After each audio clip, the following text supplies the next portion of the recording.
Good evening, everyone, and welcome to the Chatham. Hang on, guys. I've got a. How's that? Nope.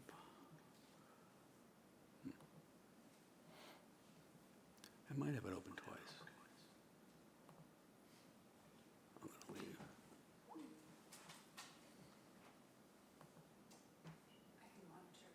Okay, that'd be great. So we'll try again. Good afternoon, everyone, and welcome to the Chatham Select Board meeting of June 21st, 2022. Please note that the meeting was called to order promptly at 5:31, and I'll read my dictate from the governor. Pursuant to Governor Baker's June 16th, 2021 signing of an act relative to extending certain COVID-19 measures adopted during the state of emergency, including the extension of his March 12th, 2020 order suspending certain provisions of the open meeting law, General Laws, Chapter 30A, Section 20, until July 15, 2022. This meeting of the Chatham Select Board is being conducted via in-person and remote participation. Every effort will be made to ensure that the public can adequately access the proceedings as provided for in the order. A reminder that persons who would like to listen to this meeting while in progress may do so by calling the phone number 1-508-945-4410, conference ID 203-386-491#, or join the meeting online via Microsoft Teams through the link in the posted agenda. While this is a live broadcast and simulcast on Channel 18, despite our best efforts, we may not be able to provide for real-time access. We will post a record of this meeting on the town's website as soon as possible. Welcome, everyone. Welcome to the summer solstice. This is the longest day of the year. It's one of my favorite days of the year. First order of business, and I will not forget, is a roll call. So we'll conduct a roll call of this esteemed board. Mr. Metters. Here. Clerk. Present. Vice Chair. Mr. Shell. Clerk. Present. Ms. Davis. Present. And Mr. Nicastro. Present. And the chair is present as well. First order of business this evening is to review the minutes of June 14th, 2022. I'll entertain a motion on the minutes. So moved. Okay, any comments, edits, suggestions? I look down the line here. I see none. Okay. It's been moved and seconded. I have none. All those in favor of adopting the minutes, please say aye. Oh, roll call. Here you go. Mr. Nicastro. Aye. Ms. Davis. Aye. Mr. Shell. Aye. Mr. Metters. Abstained. I wasn't here. Yeah, you weren't here. And the chair says aye. Thank you very much. When I get that look from Mr. Nicastro, I know I've run awry of the order of the business. Mr. Kokolas is in the audience. He is too. Needs That's some right. help. That's right. All right. So we have a little bit more lengthy an agenda this evening. We have some next we'll have public announcements and/or agenda item requests. I see Mr. Kokolas. His hand is up. Mr. Kokolas. Don't forget to turn on your mic.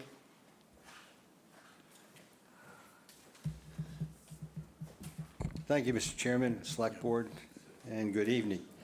I'm here as the Chatham representative to the Cape Light Compact Board, and it's that time of the year again when we come up with our 6 months. What are the rates? What are our rates going to be over the next 6 months? And it starts with the meter readings in June, going through the meter readings in December, and as you might expect, given the environment we're in right now, it's not really good news. I'll go through. I'll give you just a couple of the numbers anyway.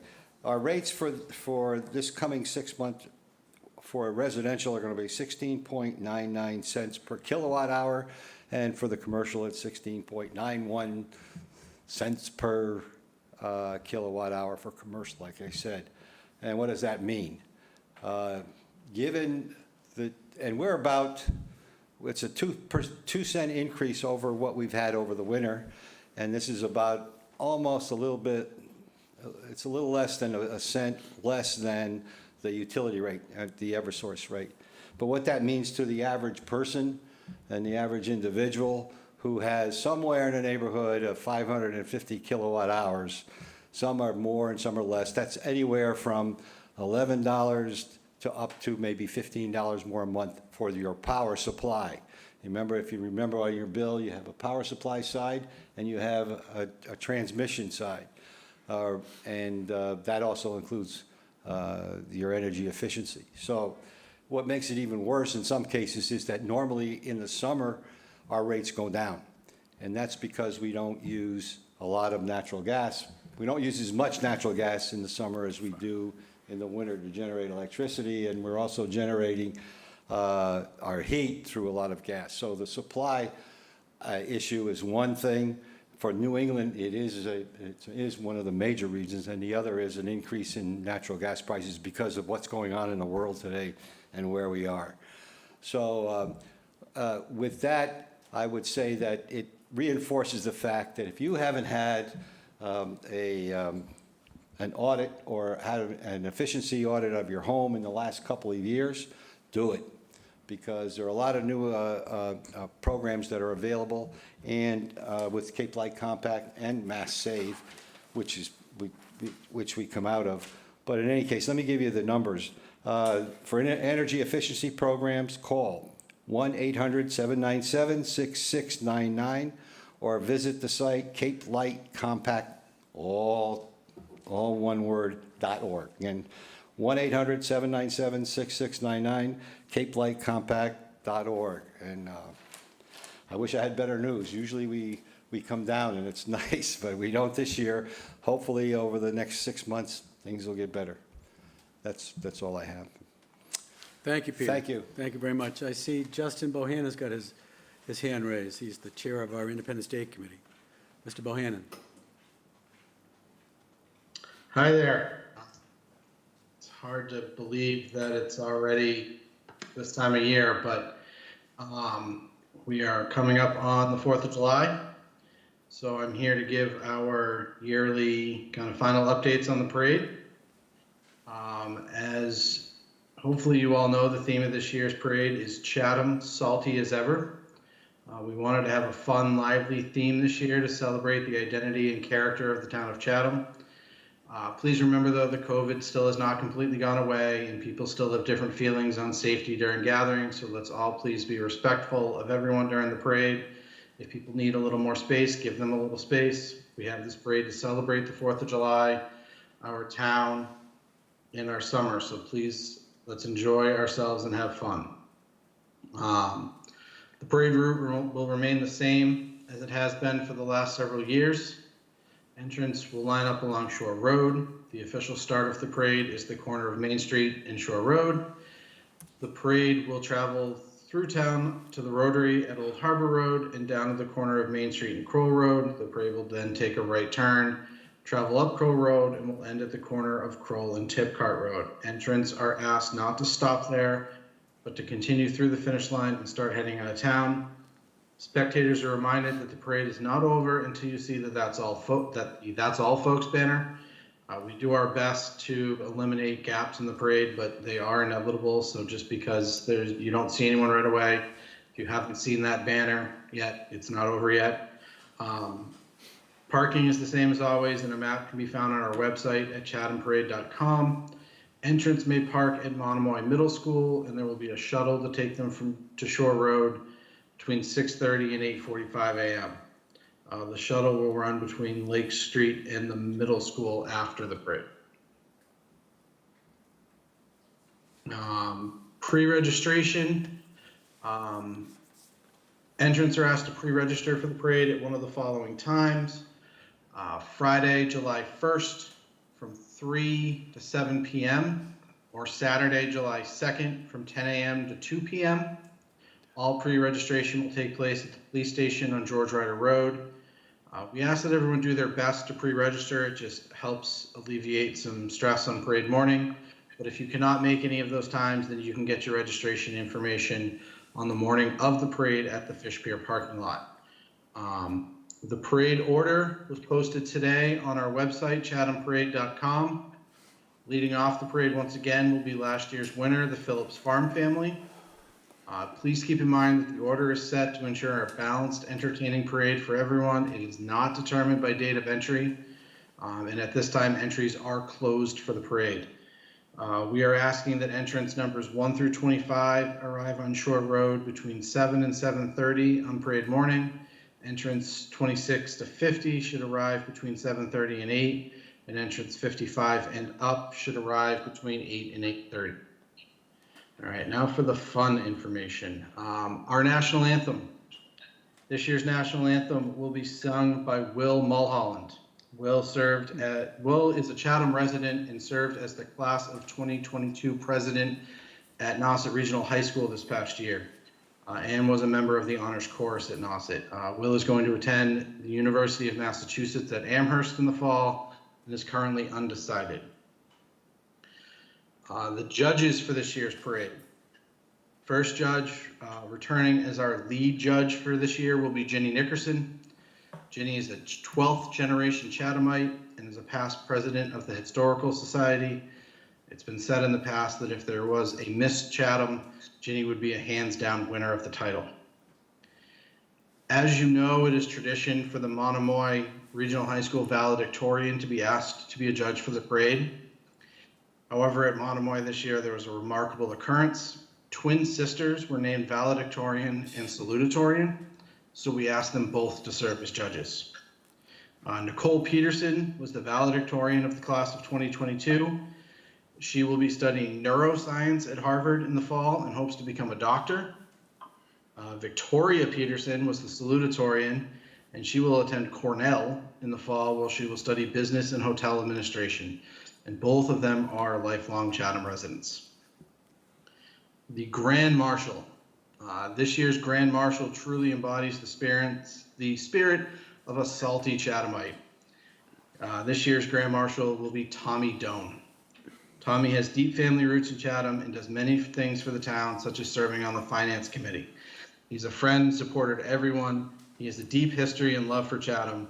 It was said about Tommy that he always lends a hand but never takes any credit or glory.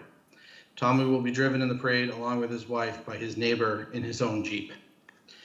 And finally, I would like to formally and officially ask the select board to participate in this year's parade to show the town just how salty you can be. So thank you, and I look forward to seeing everyone on the 4th. Okay, Justin, thank you. Great job, and we're certainly looking forward to it. Let's hope we have a day like today. Great job. Sounds exciting. Any comments from select board members? Mr. Metters. No, I just want to a huge thanks to the Independence Day Parade Committee for all the work that they put through in the last couple of years and getting back to kind of a quote normal type of parade. But I appreciate the efforts of the committee members and the liaisons, Chief Paulina, Deputy Chief, well, now soon to be Chief Anderson, and all the other staff assistants, because collectively, it makes things work really well, and I just want to thank you guys. Thank you, Mr. Metters. Anybody else? Okay. Thank you, Justin. Go ahead. If I could real quick, just a really big thank you to Chief Paulina. As I'm sure everyone knows, he's retiring, and this was his last year with us, but he has been a great help to us over the past 5 years that this committee's been working on it, and we wouldn't have been able to do what we've done without him. So I want to just publicly thank him. Okay, Justin, super. Thank you. Thanks to your committee. Any other public announcements from anybody here in the room and or online? Okay. How about agenda item requests? I'll turn to the board. Mr. Schell. We've recently received notice from the Housing Assistance Corporation and the Association to Preserve Cape Cod of a new program entitled Grow Smart Cape Cod. This is an outline of property all over Cape Cod that may or may not be available for affordable housing. They have offered, HAC actually has offered to come and meet with us and give us a kind of a high-level picture of what this is all about, and I would recommend that we put it on the agenda. Absolutely. Great. Thank you, Mr. Schell. Anybody else on the board? Anybody else here in the room that would like an agenda item and or online? Okay. Hearing and seeing nobody, we'll move on to new business. The first item in new business this evening is a drinking water update, review of water conservation measures as voted on May 10th, 2022. Tom Barr from Weston and Sampson will be presenting. And this, we will solicit public input after Tom does his presentation. We'll turn to the board for questions, and then we'll turn to the public for question and comments as well, okay? So, Mr. Barr, you out there somewhere in virtual land? I am. Thank you, Mr. Chairman. You bet. So just wanted to touch base a little bit on the previous conversations that we've had at the select board meetings. The past couple of years, at least this past year, we've been talking a lot about water quality and the infrastructure here in Chatham. So on the agenda, I'm just going to list a couple of the items that Chatham specifically deals with. Each community here on the Cape faces different challenges. These are some of the challenges that Chatham faces.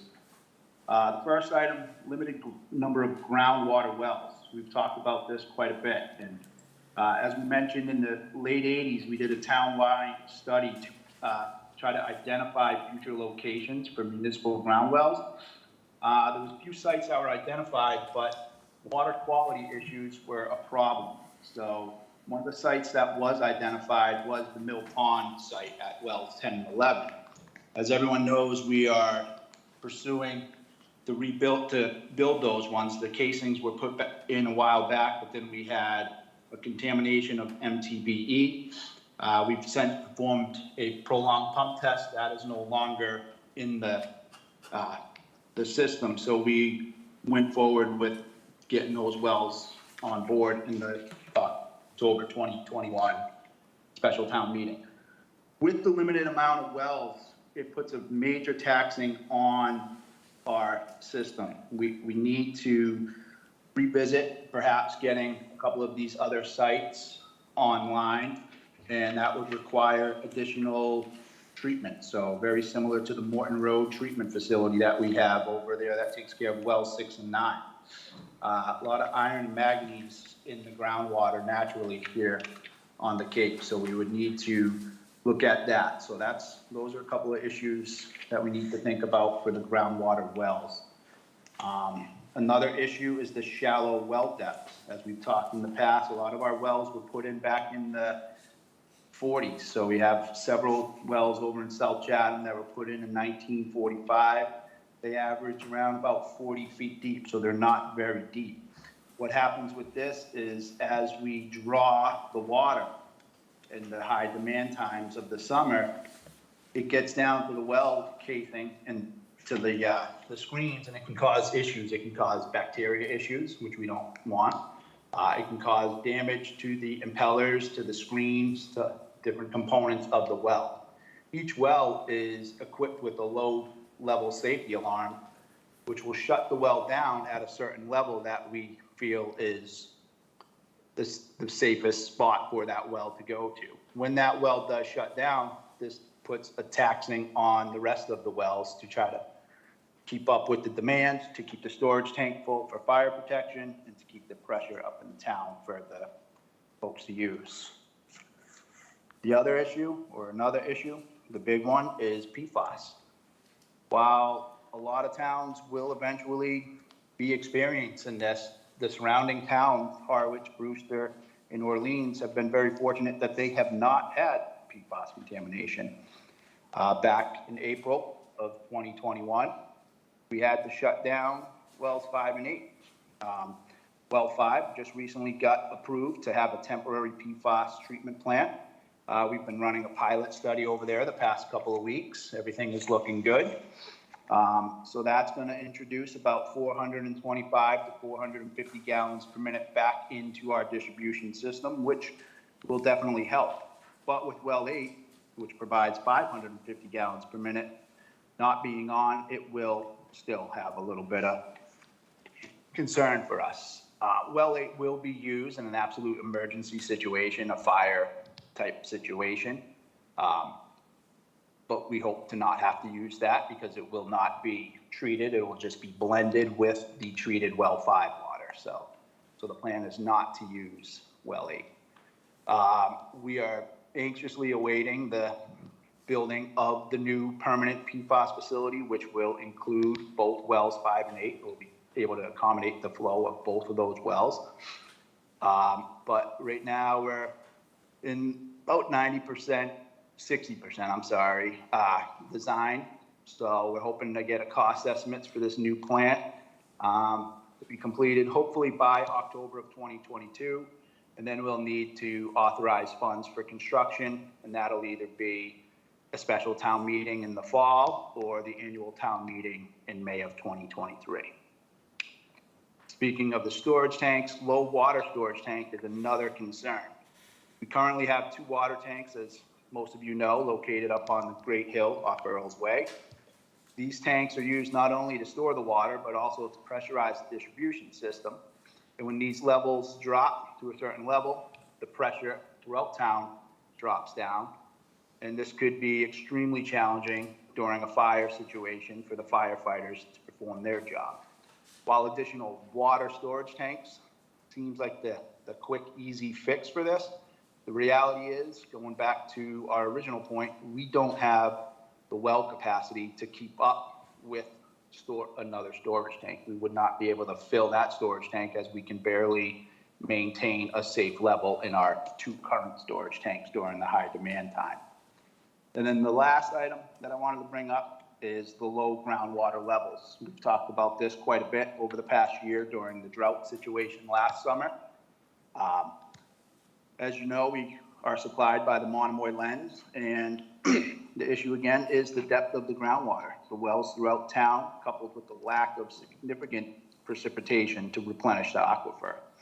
Dr. Bob has his sheets on the monitoring wells. I don't know if Dr. Bob, if you're on, if you wouldn't mind sharing your screen to let everyone see that while we did have some increase, some rain, some snow this year, it definitely was not enough to keep up, because we, just like last year, are starting at a much lower than normal rate of where we would be in a good season. So we've also currently, we are not in a drought situation, but we are at an abnormally dry status right now, according to the Massachusetts drought status and U.S. drought monitoring. We're hoping to not be brought into a level 1 drought, but as the nearest communities, the southeast and stuff communities, they are in that drought 1 situation. So I'm hoping not to get there, but it's probably inevitable. So those are a couple of bullet points that I just wanted to hit on, the issues that Chatham does have that maybe some of these other communities surrounding us don't have. So if you have any questions on those before I go into my recommendations for updated water restrictions, I'd be happy to try and answer them. Okay, thank you, Tom. Yes, I believe Mr. DeCastro has his hand up, and anybody else? Yeah, thank you, Tom. I believe Mr. DeCastro has his hand up. Mr. DeCastro. Thank you, Mr. Chairman. Thank you, Tom, for that report and for the memorandum. I think we've talked about the number of wells we have in town. You've brought this up, Mr. Chairman, several times about whether we should be looking to, in the future, identify some new wells in town, and this is referenced in Mr. Barr's comments. And I think we probably should begin that process to identify some additional well sites, even if they do require a separate iron and manganese removal plant, as we did recently with wells 6, 7, and 9. And with that in mind, and serving as the liaison of this board to the Water and Sewer Advisory Committee, which hasn't met for some time and frankly is down to 3 members, and I know that the last time they met, they considered coming before this board to change the number of required composition on there from 5 to 3, because it's been difficult to get candidates to serve. But I think we should, frankly, refer the matter of examining whether we need and should identify some new well sites to that committee for a recommendation back to this board. I mean, we're doing everything we can with what we have to ensure a safe and adequate water supply, and is very, very challenging, as we've seen, especially with PFAS issue. So I just don't think we should leave this to the future. I think we should do something now. So if there's some sentiment on that, I would offer a motion that we refer this issue of possible new well sites to the Water and Sewer Advisory Committee for a recommendation back to this board. I'll wait to see what others have to say before formalizing that as a motion. Thank you. Yeah, thank you, Mr. Nacastro. If I might jump in here, and, you know, when I feel as though we have a plan that's been kind of foisted or forced upon us because of outside conditions, because of PFAS and because of drought conditions in the last year and a half or so. But to your larger point, I think the way we have a master plan for our sewer plan that we've adhered to and we revisit, et cetera, I do believe we need the same type of planning for freshwater and for water. Because something sticks in my craw. We were told at one point that, you know, there was enough water in the ground, we just had to get it out. Well, then we need more wells, and perhaps we need deeper wells, or maybe that's not possible. And again, I'm not an expert, and I don't, frankly, none of us are. However, I think this is so important that we need some thought, some planning going forward, and I think more wells is part of it. Now, again, I would defer to the experts, but I agree with you. I think we need longer-term planning with some deep foresight, even if we need, you know, treatment plants going forward. I don't want us to be, I feel as though we've been on our heels, not on our tiptoes, and looking forward. Ms. Davis. I think when we had our select board goals and objectives, we talked about the idea that a master plan would be a really good idea for water. But the other part of this too is education on conservation and really thinking about, you know, water usage, and that this, whatever we're dealing with right now, is probably not going away. So we need to build programs in there to educate people on what we can do to mitigate big use of water. Mr. Metters. Thank you, Mr. Chairman. Other part of the conversation I'd just like to add in, and I don't know if it's practical or not, but I'd just like some questions answered, is when Tom was talking about the shallowness of the wells, mechanically, could we ever go deeper in existing wells? What would be entailed in doing that? Maybe it's not practical from a functional point of view, but if these wells are working well and if we go deeper, would that help the situation? So a full analysis is really the best way to go. So. Okay, thank you, Mr. Metters. Just a couple other comments. The notion of a master plan, I think, speaks to the notion that Chatham isn't getting any less popular. So demand I don't see demand abating. And also, in terms of climate change, I don't see temperatures, you know, being lowered, especially in the summertime. So I want to feel more comfortable getting ahead of it rather than being behind it, that's all. So, Mr. Shell, and then back to Mr. I'll just add an endorsement. I haven't been part of the prior discussions, but in light of everything that's in front of us here, even this evening, long-term planning sounds like a superb and really compelling idea. Thank you, Mr. Shell. So, Mr. Nacastro, will entertain a motion. We can remand it, obviously, to the water and sewer, but, you know, Yes. anything else you'd like, any other meat on the bone? Thanks. Thank you, Mr. Chairman. Yeah, in light of the comments by my colleagues, I'll offer the following motion, that we refer to the Water and Sewer Advisory Committee the development and proposal of a master plan for water usage in the town that includes conservation and the identification of new and additional wells and additional tanks, with a report back to the select board. I guess I would leave, I wouldn't insert a time frame unless others want, but that would be my motion. In a second. Second? I'll second, yeah. Thank you, Mr. Madison. I have a, you know, I guess another one. I think we need to deal with the membership in the Water, Sewer, and Advisory Committee. I think that's another agenda item, if you will, Alec and Jill. I think we need to bring it up and, you know. Yeah. Mr. Chairman, my understanding from talking with one of the members, and this goes back almost a year, that is their intention. I suggested that they come before the board with a recommendation. They were going to meet at some point and propose that formally, but that meeting has not yet been held. Okay. George Cooper is currently the chair, so maybe Maybe we can shake that staff- tree a little maybe bit. the staff can could reach out. communicate with him. Yeah. Okay, yeah, okay. Thank you. Mr. Metters. Just one quick question. Has the committee had an issue with meeting, not getting a quorum, or the three of them have just been functioning perfectly well?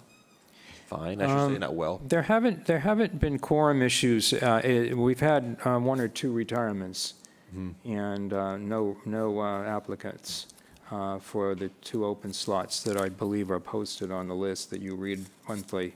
Right. But,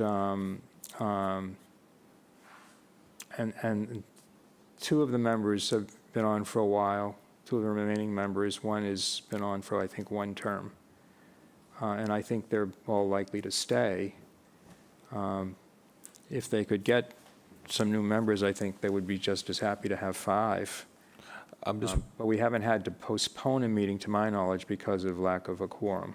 I'm just wondering if we just set a little window to kind of set some urgency to recruit a couple more members. That would be fine.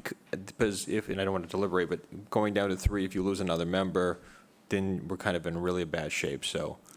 Well, I guess. That would be a further No, discussion. No, that's fine, but I guess if to those members of the public who are interested in this very serious issue, I would encourage you to submit your application to the executive office and be interviewed for a possible appointment to the committee. The committee typically has met monthly, but they don't have to. I think that's another recommendation, by the way. Their intent was to convert to an as-needed schedule as opposed to a monthly schedule. It is important also that they be in place for determinations regarding abatements and appeals.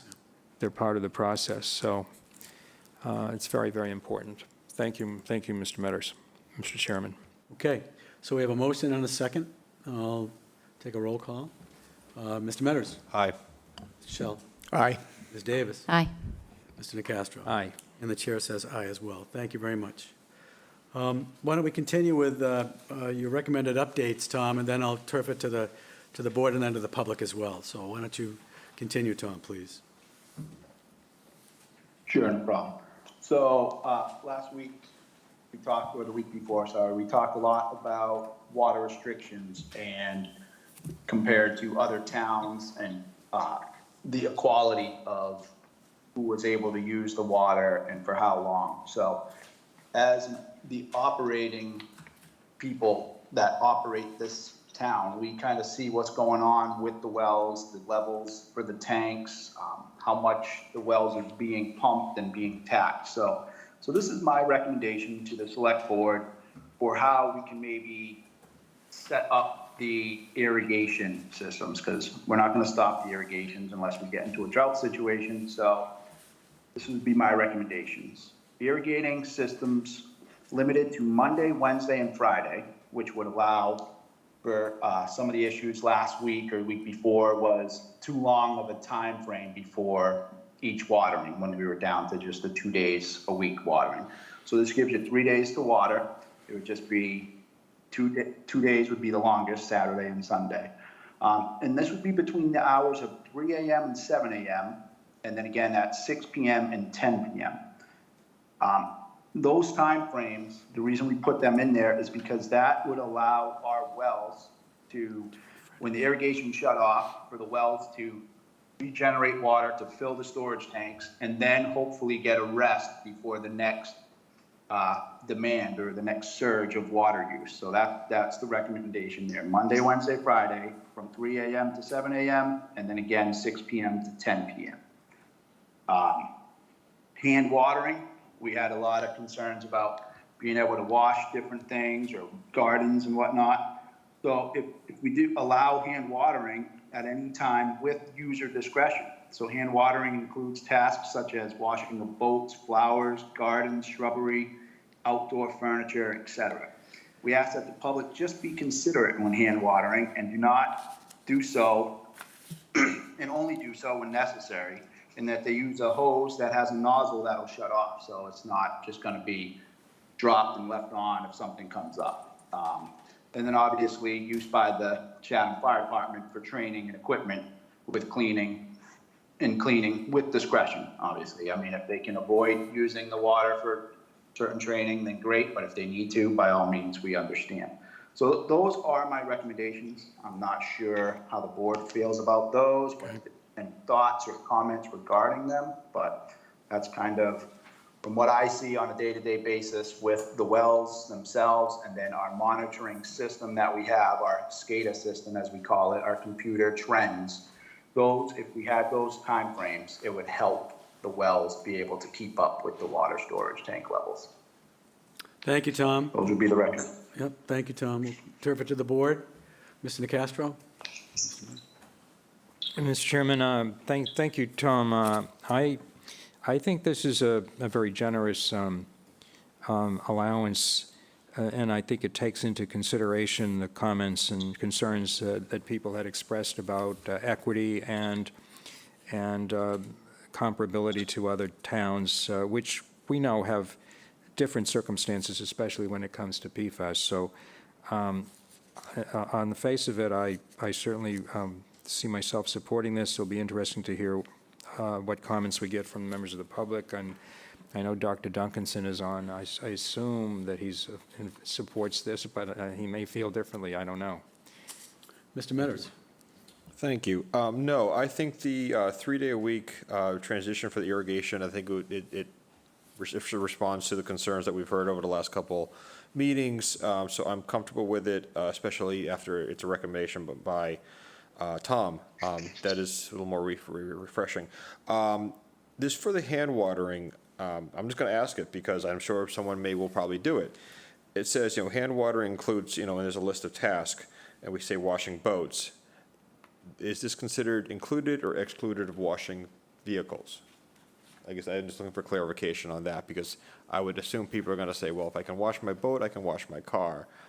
Is it covered under the same philosophical, philosophy of this, or are we differentiating boats and cars? I'm just looking for some clarification on that. So I would say that would probably fall under the et cetera. And again, with hand watering, it's user discretion. So I mean, if you want to just clean your car because you're bored on a Sunday, that's one thing. But if it really needs it, it's covered in pollen. You just went out on the beach. If it gets opened back up again, that kind of stuff. I mean, just not doing it frivolously. Just by opening these restrictions a little bit, I'm really hoping that the public would look at that and really emphasize on this side of discretion. So thank you very much. I agree. I think we can just lean on hoping to encourage people to use common sense, and I'm comfortable with these recommendations. Thank you. Any other comments from the board? Comments from the public, either here or online? Who do you Mr. have? Chair, you have a couple online, Okay, and we have first Nicole Stern and then Elaine Gibbs. okay, Nicole Stern. Thank you. I had a little problem getting on tonight, so I might have missed a few things that Tom mentioned. But I thought that I heard that as far as PFAS was concerned, that we have that problem and not other towns at this moment. I don't know whether it was Brewster and Harwich. It might have been, but considering that other towns don't have that problem, I was a little surprised not to hear more about investigating where PFAS might be coming from in Chatham. I know we talked about it at a certain point. It was kind of going on the back burner. It was more important to deal with the wells. But I'm just checking in because I'd like to know that we're doing both. Thank you, Nicole. I think Dr. Duncanson is on. If he might comment, that'd be great. Bob, if you could hop on. Yes, thank you, Mr. Chairman. We issued an RFP for the PFAS source investigation. We received, I think it's either 5 or 6 proposals. They are currently under review, and I anticipate probably next week a recommendation to the town manager to award that contract, if you will. So it is in the works. We did get the proposals. I will tell you, the proposals are fairly lengthy, so it's going to take a little bit of time to get through them. But we have that underway already. Thank you. But again, if I remember correctly, there was discussion about there were different degrees of investigating where it might be coming from. There were shorter, in the middle, and then really going after it. So which ones are we going to be reviewing, or are you going to be reviewing? The RFP that was issued concentrates on the wells 5 and 8 situation, because obviously that's where we have our biggest problem. We did narrow the scope to pretty much that area, wells 5, 8, as well as well 4. We did not include, say, the wells in West Chatham, 1, 2, 3, 6, 7, and 9. Because there has been, we have a year's worth of PFAS data now, and at no time did we have any detects in those wells in the town forest area. So, at the present time, there was really no reason to expend effort looking in areas that right now we don't have an issue with. Now, that's not to say that things may not change. Last week, the Environmental Protection Agency issued new guidelines, draft guidelines for PFAS on a nationwide basis, and they significantly lowered the standards for PFAS. Now, exactly how that's going to work out as it goes through the regulatory process, over the coming months remains to be seen. But if those recommendations are adopted as they currently are, we will be seeing a lot more communities and a lot more wells, not only in Chatham, but in many other locations, that will be in violation of PFAS. So things are in flux right now. They are changing, but we're concentrating right now on the most critical issue for Chatham, which is, where's the PFAS coming from that's impacting our wells at the current time? Thank you, Dr. Bob. It'd be interesting to see the responses to the RFP. I believe we have Elaine Gibbs. Elaine, Ms. Gibbs? Yes, thank you, Mr. Chairman. I think that those new regulations are perfectly appropriate. It's appreciated. I think that will make a difference. And I think you can be assured that members of the community are not going to be frivolous about it, but I think it's more equitable and they can take care of their personal property. One of the discussions last week, and I hope it doesn't get lost in this, is that there are 700-800 people who have not followed the regulations and become metered. And I would hope that that is looked into, and I think Selectman Shell had mentioned that it should be a strong letter and potentially fines down the road if people, they've had 2 years to do it. And right now, only the people who have complied are going to be charged higher rates in the summer for irrigation. So I would hope you look into that. And I just had one question about the prior vote you took on long-range planning. I think what's really important is timing is critical. We all know when we do these studies how long they take. They're 6 months to a year researching it. Then they come up with a proposal. It's got to go to town meeting. Can we, spend money on a design, and the design comes in the RFP? We're talking 5 years here before we have new wells. So I was wondering if perhaps Mr. Barr could answer it, just as Corey and Chairman Dykens had alluded to, that can we dig deeper with our existing wells? It seems like that would be much faster, less expensive, if we could do that, so that we can have that as a backup going deeper into the aquifer and do that parallel to the planning for additional wells. Thank you. Okay, thank you, Ms. Gibbs. And Mr. Barr, might you comment on deeper wells for Chatham, please? Sure. Yeah, that is something that we'd have to have our engineers look into. I think it's going to be complicated, as if we're gonna dig those wells, we're gonna have to shut those wells off, so then we are without those particular wells for the demand that we're trying to maintain. Some of those areas, it's just simply, that's where the groundwater is, so you really can't go deeper. So it's more of a hydraulic, design and an outlook that we would have to have the engineers look into. We'd have to do some studies to see if that was even possible. Most of the time when they do these wells originally, that's how they gauge how deep they can actually drill them. So they do their core samples ahead of time. So is it possible? Maybe, but we can definitely look into it. Okay, thank you, Mr. Barr. I see Bob, Dr. Duncanson? Yeah, the one thing that I did want to comment on that issue is the three shallowest wells we have, which are wells 1, 2, and 3, the ones that were, 2 of those were put in back in the 40s, and 1 was put in back in 1966. The difficulty with deepening those wells is their geographic location. They are just off Route 28, just north of Route 28. And if we go deeper in that particular area, we run a severe risk of saltwater intrusion. Yeah. So that is one topic that would have to be looked at for those 3 wells specifically, which are our shallowest wells. Most of our other wells are further inland. The groundwater is deeper.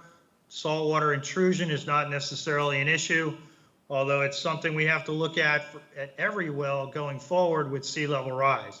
So, while it may seem that deepening the wells is a quick and dirty short-term solution, it may not be physically possible at some of our existing wells. Thank you, Dr. Bob. And I believe we have Gloria Freeman. Gloria? Thank you, Mr. Chairman. I would just say that these regulations seem reasonable and equitable, and thank you. Should a drought occur, you have the ability to make almost immediate changes, which is a very good thing. So thank you. Okay, thank you, Ms. Freeman. Any more discussion on the proposed regulations? And Mr. Chairman? yes, please, Dr. Bob, yep. Yeah, well, only because it was mentioned before, had I reviewed these and what did I think of them? I did have an opportunity to review them. I do agree with them. However, I do think it's important, when the memo was prepared, I inserted one sentence to just remind everybody that an established lawn and vegetation really only needs about 1 inch of water per week. So if we get a lot of rainfall, you don't need to have that irrigation system running. All the irrigation systems should be equipped with soil moisture sensors. And if they don't have one, they can be retrofitted with one, because I'll be honest with you, there is nothing more frustrating than driving around Chatham in a rainstorm and seeing irrigation systems running. So 1 inch of water a week. So if we get that inch or more naturally, the irrigation systems don't need to be running. And if we get half an inch of rain, you may only need to run your irrigation system 1 day a week. So I just think it's important that we remind the public, that green lawns don't need to be watered day in and day out, 7 days a week. So thank you. Yeah, thank you, Dr. Bob, and thanks for the reminder. It's very important. We'd like to, I think we need a vote here, a motion. So, Mr. Nicastro.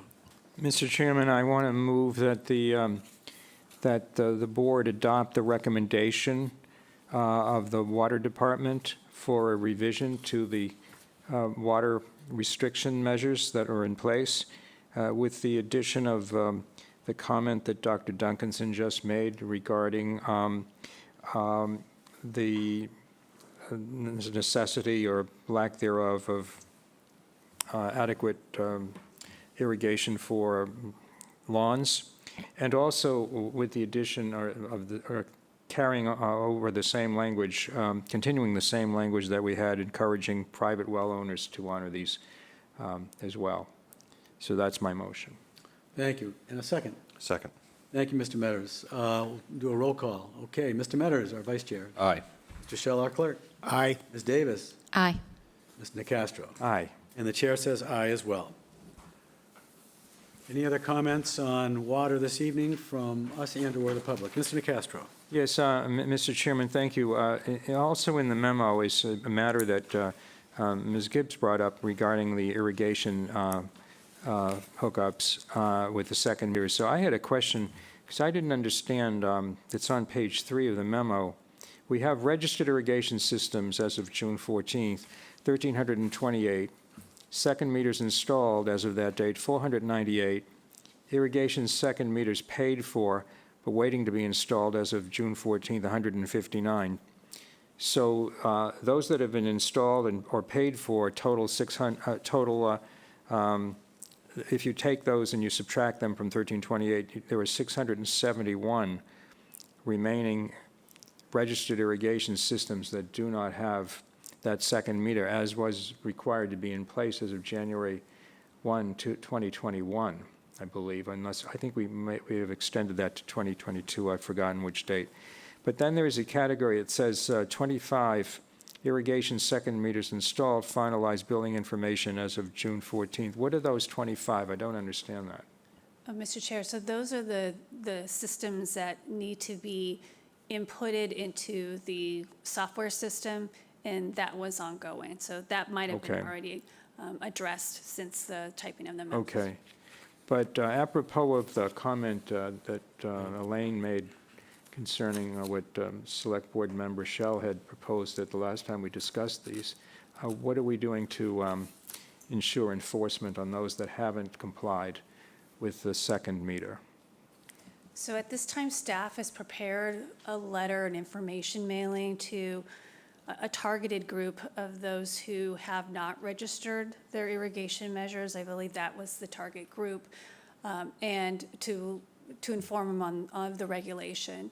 And for the regulation enforcement, I know that Weston and Sampson staff who are out and about, they were going to do some kind of educational materials. At this point, I don't have that yet. We have the draft letter along with the educational materials that would go to the targeted group, and just pulling through the system to see if we can either monitor water usage, if there's anything that we can see that we would think would be irrigation on a single meter. And as you know, irrigation and, sewer, your sewer fees are charged on your water usage, and so those that don't have a second meter are charged on their sewer fees for that. So the short answer is it's in process. I haven't seen a final draft, but staff was working on it as of last week to try to address both the education and the enforcement. Yeah, thank you. I think the sooner we can get that out, the better, because it's not fair to the rest of the users in towns, and especially those that have those registered systems that have undertaken the expense of installing a second meter. Okay, thanks. Thank you, Mr. Nacastro. Mr. Shell? For me, just a simple question, a simple question. Does that mean that we still have people whose second meters are not registered, are paying a lower rate for irrigation water that they're using? Is that where we are right now? I didn't compile the data, so I'd have to look back if it's the non-registered second meters, or if there's a meter read that would determine that there is usage. And I don't have that answer to the question, how to differentiate the two. Well, let me ask it a different way. Are there some people who are paying a lower rate for irrigation water than what they should be paying? I think that's true. Yes. Yes, I would presume so. It's the second meter read that provides the data for the irrigation rates. For the incremental rate, at a higher rate. And so and I'll just repeat the question I asked the last time, which was, is there a way to reverse the incentive so that people who are at the moment paying a lower rate for irrigation water would pay a higher rate for all water until they install the meter that allows them to differentiate between irrigation water and private usage, in-house usage?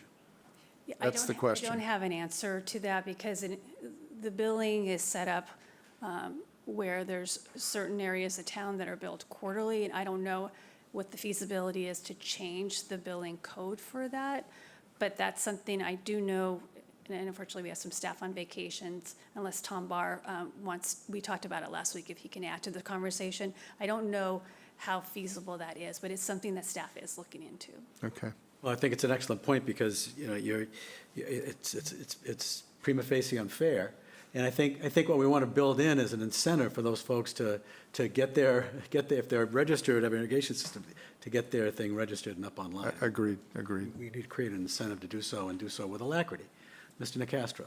Yeah, thank you, Mr. Chairman. Just on that point, when the Select Board approved the new water rates a couple of years ago, I think we had to have one or two public hearings were required, so we'd have to go through that process. But there was, and Dr. Duncanson can corroborate this, I think, because he was part of that process, there was inserted a separate higher usage rate for irrigation, and that's in place now. So those, I would assume that means that those who have not registered with us, those who are registered but don't have that second meter are not paying that higher rate. And if we want them to pay, if we want to disincentivize that, and I think we'd have to have a public hearing, and presumably we would get a recommendation from the Water and Sewer Advisory Committee as we got last time, although I'm not sure that's legally part of the requirement. Those are my recollections, and I don't know if Bob has anything to add to that. I know Mr. Barr has his hand up. If I might just turf it to Tom for a second here. Mr. Barr. No, Mr. Nacastro just pretty much Okay. said what I was going to say. Okay. I think we would need to address that issue a little more intense than just changing the BADAR system to charge the people that rate. So I think there's a lot more to the process than just being able to switch over everybody's billing to that higher rate. That's all. Mr. Metters.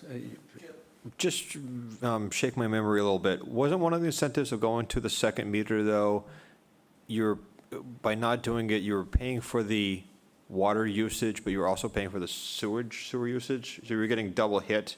So there was an actual incentive to get off that into a second meter, because not only, I mean, you're paying a lower rate, but you're also getting hit on the other side. Yes, that was the primary reason, one of the primary reasons for the second meter recommendation, to avoid being charged sewer fees on water you're only using for irrigation. So yes, that was one of the primary incentives.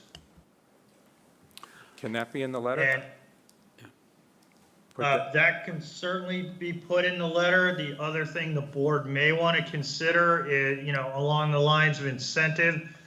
Right now, the rate for all irrigation is $3.30 a 100 cubic foot.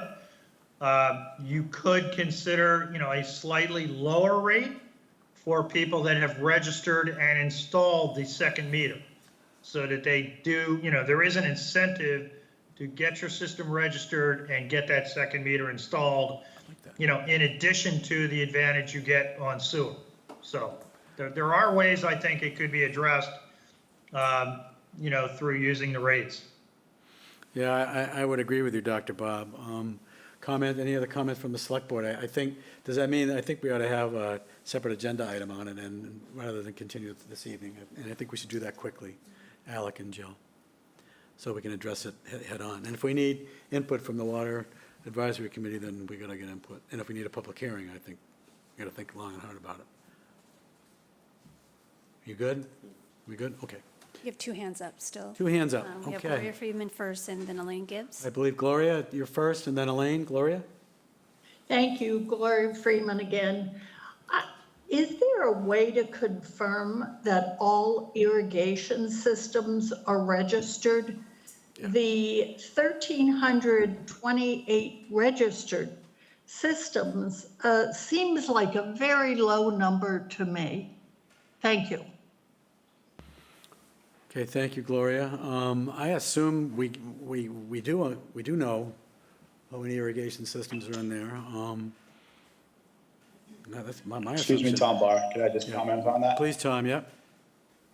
Yeah, so the 328 are the registered accounts. That means they've signed up and said that they have irrigation. There are a ton that have not registered yet, and that is part of the letter, the public education letter that Jill was speaking of earlier. That will be included in that letter. It's going to be sent out to the public, and we're asking them that they fill out this letter. There'll be a couple of check boxes to indicate where they stand as far as their irrigation systems. Are they on a well? Are they on town water? Are they registered? Are they not registered? So it's going to help us create a database that we don't currently have. We can tell when people are irrigating and they are not registered, because obviously their water bills jump up drastically during the summer months. So, but that is time consuming for Pam Jones and Patty Zingarelli and the rest of the Chatham DPW staff as they try to go through that. So hopefully this public education letter that we get out there will help us create a stronger database to help push these folks to get their second meter. As Dr. Bob said, while it sounds like a negative, it's actually an incentive for you to put this meter in, because it actually lowers the rate if you're on sewer. So that information is valuable to us, and that's what this public education letter will be about. Okay. Okay. Any other, do we have another hand up? Anybody else? Nicole Stern. Nicole Stern? Whoops, yes, thank you, Mr. Chairman. I'm very confused. I'm sure other people are too. Hopefully I'm not the only one. So I agree. I thought that the whole point of having a second meter was because of the sewer situation, that you wouldn't be charged for irrigation, the sewer flow charge versus what you're being charged to bring the water into your home. I never knew that it would also involve a higher rate for people that had irrigation systems, unless they were over a certain amount, if they were really abusing it.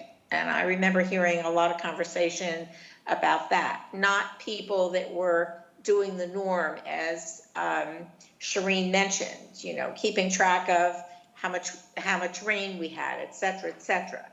So the whole thing sounds very confusing. So here's my question. If you've applied for a second meter, if you haven't been able to install a second meter, if you're not on sewers yet, and you have not turned on your irrigation system, what are you being charged for water? I think it's at risk of being incorrect, I think it's the regular residential rate as you water your lawn. I think, unless somebody. But I'm not watering my lawn. Oh, okay, then. Yes, that would be correct. You'd be charged the regular rates for water usage. For your home, not for Yes. irrigation? Right, because there'd be no way to distinguish the water used for your home versus the water you might be using for irrigation. Okay. All right, and what about the other part that I mentioned, that I know that came up when we talked about having a second meter. There was never any discussion about an increased rate for people that used it, but there was discussion about people that abused it. So what happened there? There was discussion about high water use attributable to irrigation. And the upshot of that discussion was the board did create, upon recommendation of the Water and Sewer Advisory Committee and staff, a separate tier for irrigation only, And it doesn't matter how much, once you have that second meter, if you're using town water for irrigation, it doesn't matter how much you use, there is one rate structure for irrigation, and it is the highest, it's higher than the highest rate for, say, in-home use, if you will.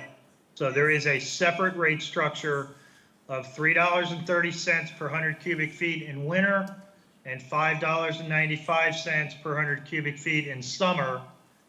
The winter rate is slightly above the highest winter rate for regular use, which is $3.20, and the summer rate is the same. So basically the town was attempting to get at the high water users, either by the fact that they would be charged at the highest rate for over 100 units of consumption, or they were using that water specifically for irrigation and therefore were charged under the irrigation only rate. And the idea was to try to curtail high water usage as much as possible. And have we accomplished that? You know, I think it's hard to tell specifically because of all the other circumstances we've been dealing with the last, 3 years between COVID and then the drought last summer. So only by looking back at all that data and doing a water usage study similar to one that led to these new rates, would you really be able to tell whether or not it's been successful or whether or not it was overshadowed by some of these other factors the last couple of years. Well, I appreciate everything that's been done. I appreciate the people that were involved that brought all this to the forefront. But again, until we know, it still doesn't seem equitable. It always comes back to the people that follow the rules, the people that do the right things. They don't get any credit. So I hope that, everybody is keeping an eye out and let's make it equitable. Maybe the people that use under a certain amount shouldn't be charged 5, whatever it is, if that's within reason. Okay, well, thank you, Nicole. We're going to move on now, but Bob, thank you. Hopefully we go forward, we will make it more equitable. We will have this as an agenda item going forward. Jill and staff are going to pen a letter that's going to go out, and hopefully that'll at least assist us along the way here. Any other comments from select board members? Mr. Nacastro. I just want to add that, and Bob and Tom can again corroborate this. One rationale for the higher rate for irrigation was that some folks were, that when you irrigate with town water, you're putting treated water into the ground. So the town is, the ratepayers are undertaking the expenditure of paying to treat the water. So we were trying to disincentivize as much as we could. Now, I think Nicole has raised some very legitimate points for further inquiry as to how effective this has been, and whether it's sufficiently equitable. But I think I just really wanted to get that point across, because the committee deliberated over this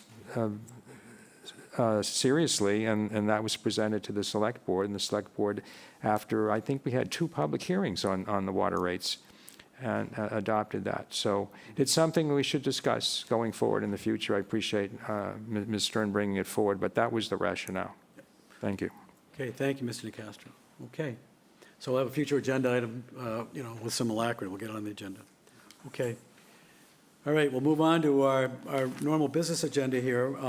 This is a time where we do solicit public comments on our business agenda. It's a varied agenda this evening. We have a whole bunch of applications, one-day alcohol permits, entertainment permits, a comment letter to the EPA, Orleans Adult Day Program, MOA, Memorandum of Understanding, a report out from the Parking Solutions Working Group, some options for property tax relief, at least a preliminary discussion.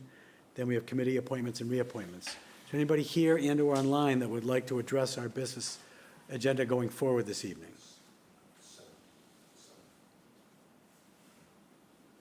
Okay, so we'll continue with the business agenda. First item is a common victualler application, Chatham Boy Scout Troop 71, and if there are representatives here, we'd love to have you come to the microphone and speak to it. Come forward, please. Press the button so it's green. Otherwise, we get yelled at or knocked on.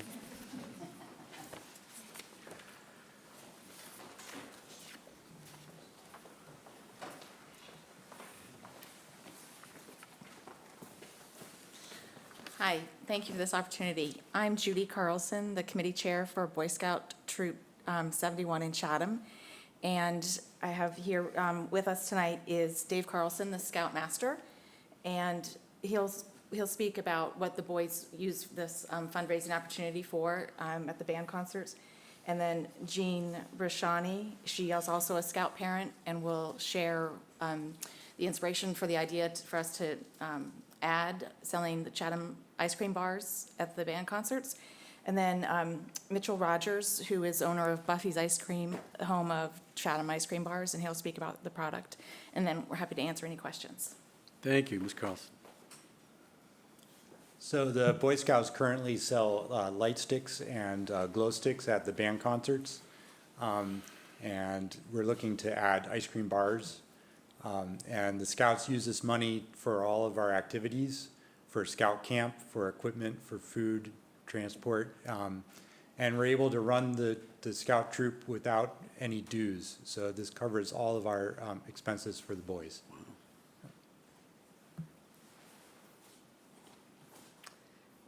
I guess I'll just add that the inspiration, twofold. One, to be able to bring in another local company that to work with. These are handcrafted ice cream bars, and we have the potential to make one specifically for the Chatham band concert, so a special flavor for that. So that was kind of exciting. But also, and the local piece is more about that we're not selling things made abroad and brought here as much, to try to bring some locally produced products here with less waste. So I think that's that. Okay. And they're really good too.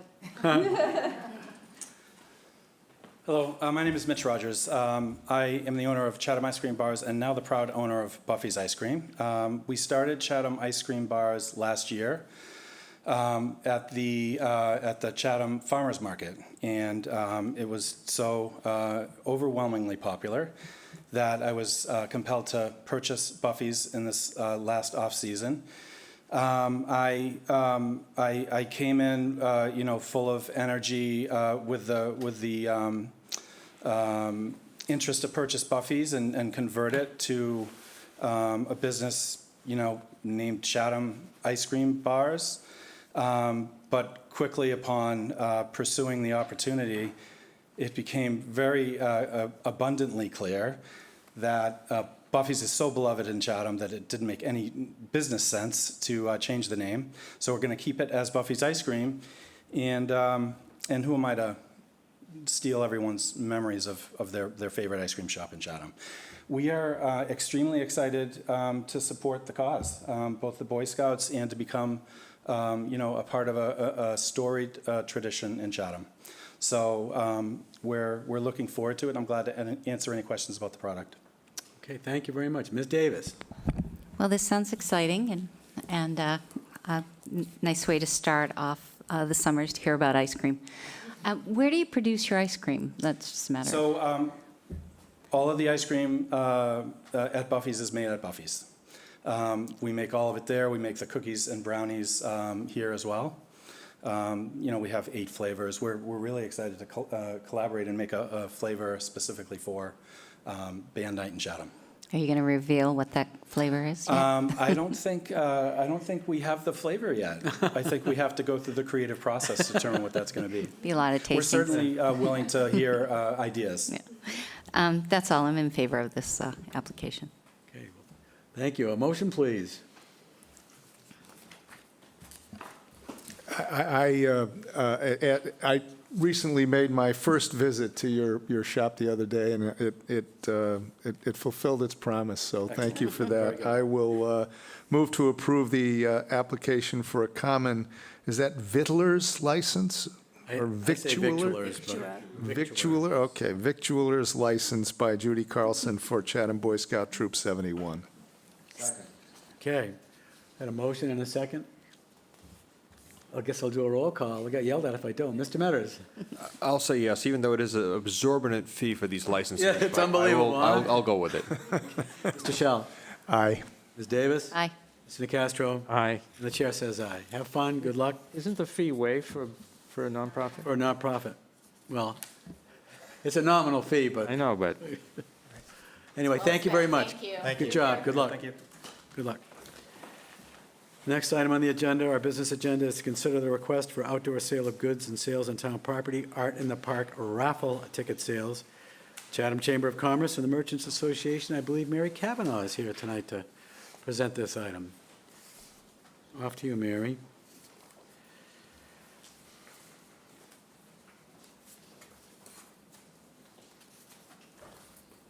Thank you, Mr. Chair. Good evening, everyone. So I'm here, as you all know, I'm with the Chatham Chamber of Commerce and Merchants Association. Every year, our Merchants Association does Art in the Park, which for the last few years has been whales in the park. And the whales are up the end of June, towards the middle of August, and then they get auctioned off. And half of the money goes to the artist, and the other half, after all expenses are paid, goes back to the merchants to put into other future events. So as you all probably know, sometimes the auction gets pretty pricey. So one of our members thought, wouldn't it be great if we designated one whale to be a raffle whale, so that people could purchase raffle tickets and more people could get involved. The raffle tickets would be $10 each, and so it would allow more people to get involved if, they got outbid, if they were trying to do the auction. So what we'd like to do is we have one whale that's designated as the raffle whale for this year. Again, half of the money raised from the raffle ticket sales will go to the artist, but then the other half is going to be split between the Creative Arts Center and the Council on Aging. So what we'd like to do is sell raffle tickets on Monday evenings and Friday evenings from 5:30 to 7.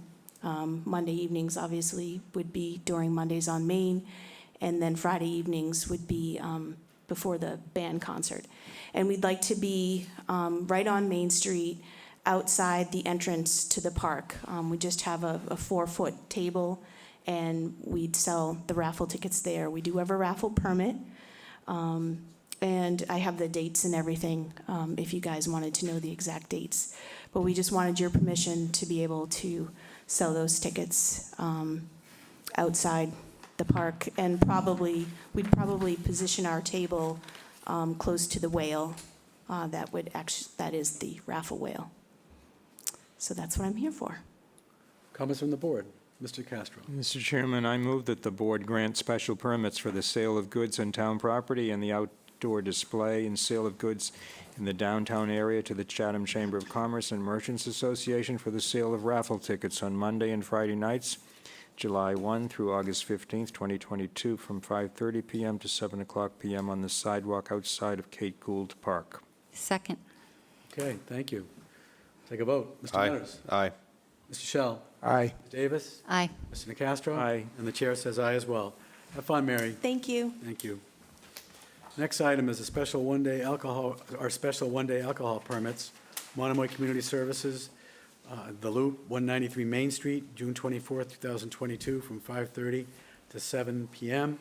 Then also Monomoy Community Services, the Back to Summer Hangar Dance at the Chatham Municipal Airport on July 1st, 2022, from 7 to 10. And here to represent. Mr. Chair, for those items, C3 1.1.2 and for 4, I need to recuse myself from the discussion and vote. Okay, Ms. Davis. And Mr. Metters. C3-1, the loop. I got to recuse myself. Okay. That leaves us, the three of us. Wow. Okay. And the vote's got to be unanimous. Okay. Really exciting, isn't it? Yeah, unbelievable. People leaving. Well, you got some plugged-in select board members is what you've got. Okay, Teresa, take it away, please. Okay. We'll start with the airport with second annual airport hangar concert. Will be July 1. We had one last year for the first time. It was lovely, had about 130 people. We're hoping to at least double that. We have Sarah Swain and the O-Boys and the Wicked Trio playing, as well as a number of food vendors and licensed alcohol purveyors. It's open to the public. It's a one ticket price to get in, and then the food and drinks are purchased once you're on the airport grounds. I don't know what else is a detail about it. Do you have any questions? It's pretty much they come in, we're out, not on the tarmac clearly, but in that big open space around the back. It's really lovely in the middle of summer when you can't find a parking space anywhere. This place is really just, you feel like you're in another world. So we're looking forward to it. Sarah is donating, she's giving us a really good rate on her performance, so that's a big help for us as well. I think that's all the details. Police detail has been ordered. We're going to use parking in as many places as we can, including town lots across the street. There really wasn't a parking issue last year when we did it. I suppose if it gets enormous, we'll start maybe vanning people in, but I don't see that an issue for this year. There is not a rain date, so if it doesn't go off, it doesn't go off. Okay, any comments or questions? I think we just need one vote here, if you will, Mr. Nicastro. Well, Mr. Chairman, Shauna has crafted these votes sort of lumped together, so maybe we could This one is an entertainment. Oh, you want to hear all of them then? This is an entertainment and an alcohol. There's two. There's one for alcohol and also one for entertainment, Teresa. And then there's a second one for the loop. Do you want to do them all? Want me to give you She's got the loop and the alcoholic beverage is lumped, the loop and the summer dance are lumped together, and then there's a separate one for consumption of alcohol. So why don't you talk about the loop? Sure. As well. It's a little more serious and it's kind of goofy name, although it is named after the traditional walk around the neighborhood called the Loop. Monomoy is venturing into a for-profit retail setting to support our nonprofit. We're really excited. We had the property donated. Capabilities is not going back into it, so we will be in the big green building downtown. We're hoping to open this Saturday. We have local artists from all over the lower and outer Cape, many of them who are not in galleries at this point or who are kind of underrepresented. We're calling them emerging artists, as well as Monomoy alumni who went through any of our programs or taught in our programs. They will also have their art in there for sale with a portion of the proceeds going to support Monomoy. And we're having a marketplace that is primarily all Cape-made products as far as jams, jellies, candles, kind of a cool setting. We are going to have an opening on Friday evening, and that's what we're asking for the alcohol permit. We're having a ribbon cutting, and then I guess it's a quasi-open. It's kind of an invitation, but we've opened it up a lot to the public, so we thought it was important that we come here for the alcohol permit. It is going to be from 5:30 to 7:30 on Friday night. And we've used the registered alcohol vendors to secure our alcohol for the evening. We'll also have Chatham Harvesters Co-op there serving grilled quahogs because they will be a part of the operation as well. Shortly, they'll be selling frozen fish products directly through. You can come in and we have them in the back room in a freezer. So we're going to be an outpost for their organization. Okay. You understand how these are all going to go? No, that's fine. Need to put I'm your just mics going to on, read. guys. Make sure your mic is on. I'm just going to read what was put in front of me. I move to grant a special one-day permit for all alcoholic beverages to Teresa Malone as a representative of Monomoy Community Services for Friday, June 24th, 2022, from 5:30 p.m., 193 Main Street, for opening reception at the Loop, and for Friday, July 1, 2022, from 7 o'clock p.m. to 10 o'clock p.m. at Chatham Municipal Airport for the Back to Summer Hangar Dance fundraising event. That's the first motion. I second it. Okay, Mr. DeCastro? Aye. Mr. Shell? Aye. Chair says aye. Thank you. And the second motion, I move to grant permission for the possession and consumption of alcohol at Chatham Municipal Airport on Friday, July 1, 2022, from 7 o'clock p.m. to 10 o'clock p.m. as associated with the Back to Summer Hangar Dance. Second. Okay, Mr. DeCastro? Aye. Mr. Shell? Aye. Mr. Dyken says aye. Thank you. Thank you very Now much. we'll go on to the entertainment license for the Back to Summer Hangar Dance. That's the next memo. Yep. Mr. Chairman, I move to grant a special one-day entertainment permit to Teresa Malone as a representative of Monomoy Community Services for Friday, July 1, 2022, from 7 o'clock p.m. to 10 o'clock p.m. at Chatham Municipal Airport. Second. Okay, Mr. DeCastro? Aye. Mr. Shell? Aye. And the chair says aye as well. Thanks. I hope you Congrats, can have make fun. it. Come Have down. It fun. should be really fun. And folks can come back.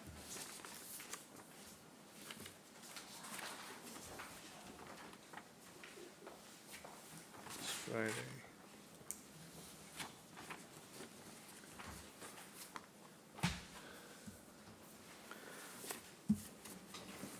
Okay, the next item on our agenda is a comment letter, Mass Department of Environmental Protection, changes to the state revolving fund, loan priority ranking system for water quality projects, and I think Dr. Bob is online for this one.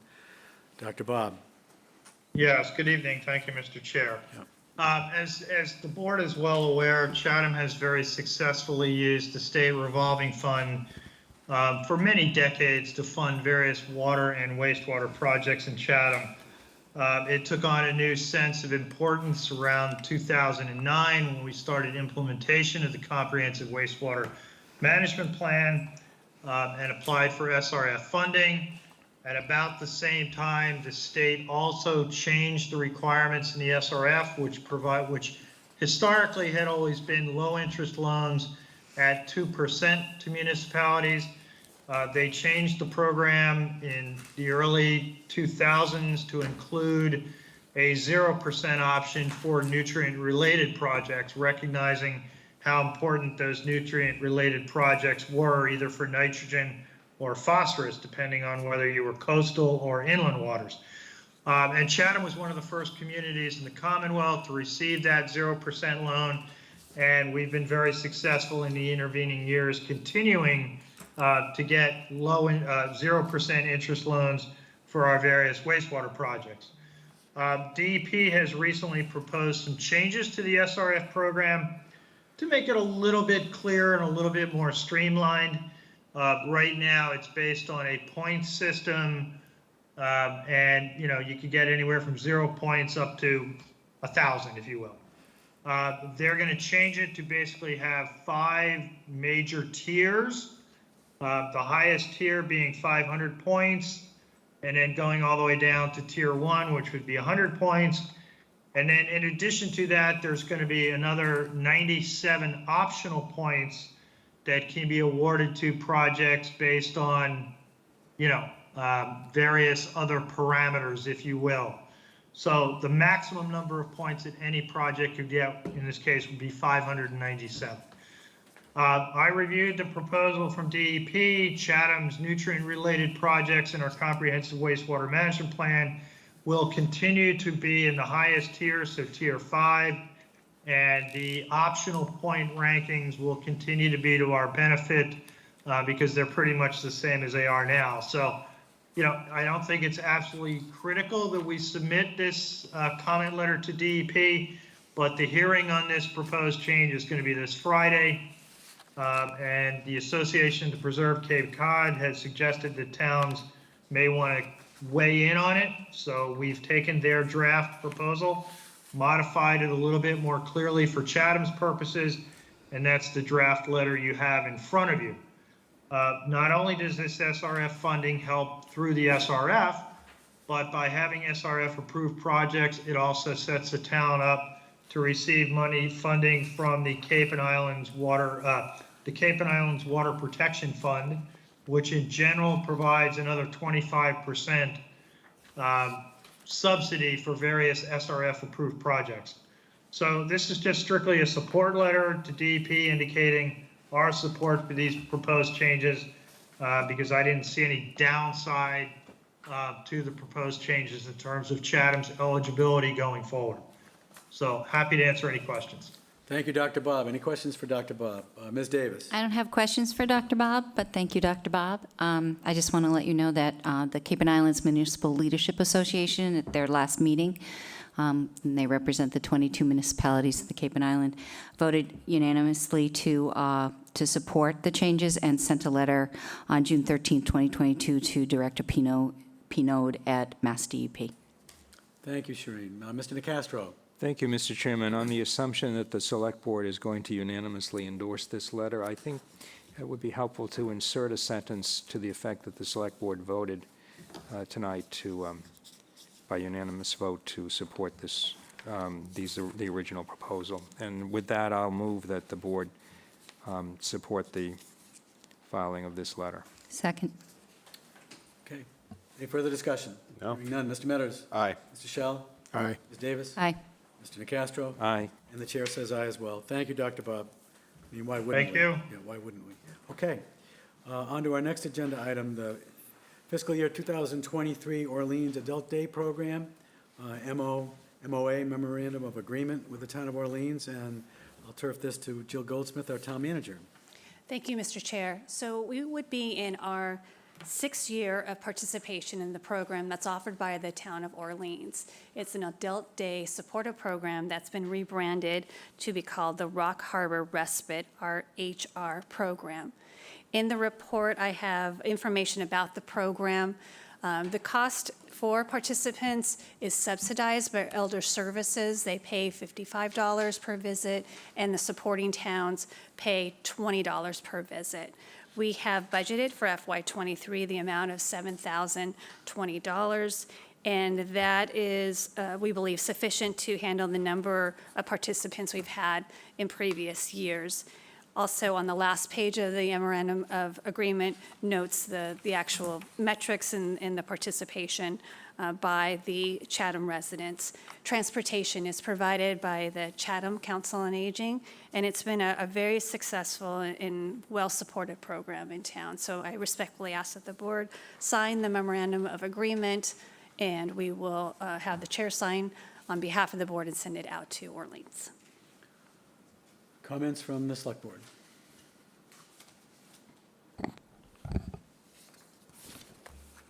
Mr. Chair? Ms. Davis, yeah. This is a really important program. It provides a lot of relief for folks that have elders that they take care of. So I'm in support of this, and I was going to make a motion to recommend that the Select Board approve and sign the memorandum of agreement between the Town of Chatham and Town of Orleans for the Orleans COA Adult Supportive Day Program. Second. Thank you, Mr. Shell. Okay, Mr. Metters? Aye. Mr. Shell? Aye. Ms. Davis? Aye. And Mr. Nacastro? Aye. Chair says aye as well. Thank you. Thank you. Thank you. Next item on the agenda is the Parking Solutions Working Group Initial Report, and I mean initial, and recommendation. Katie Donovan, our Director of Community Development, has been intimately involved in this effort, as have some members of this Select Board and others, many members of our community. So Katie, take it away, and I'll jump in. Others can jump in as well. Great, thank you very much, Mr. Chair. Can everybody hear me okay? Yes. Great, thank you. So as you'll recall, the Select Board directed the Town Manager to create a Parking Solutions Working Group. The group began meeting on February 18th and have held 8 meetings thus far. The primary focus initially had been looking at the downtown area and looking at potential for paid parking in the downtown lots. And the discussions also focused around the parking that is right along Main Street as well. And the group had discussed potential time limits along, exploring time limits along Main Street. It's been determined that we need further evaluation on some of those ideas. The group also has created a shuttle sub-working group that has had a couple of meetings thus far.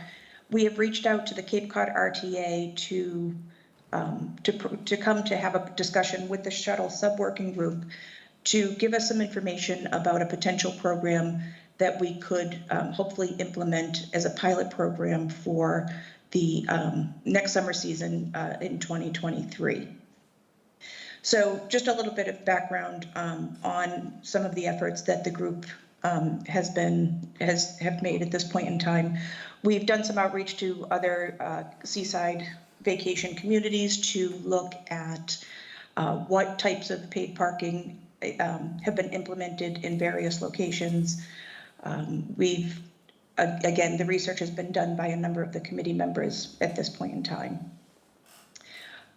We've also looked at outer lots away from downtown to potentially alleviate parking from potential employees of the businesses in the downtown area. So lots that are just outside of the downtown area that may be walkable for some employees to be able to leave their cars during the day to alleviate some of the downtown parking.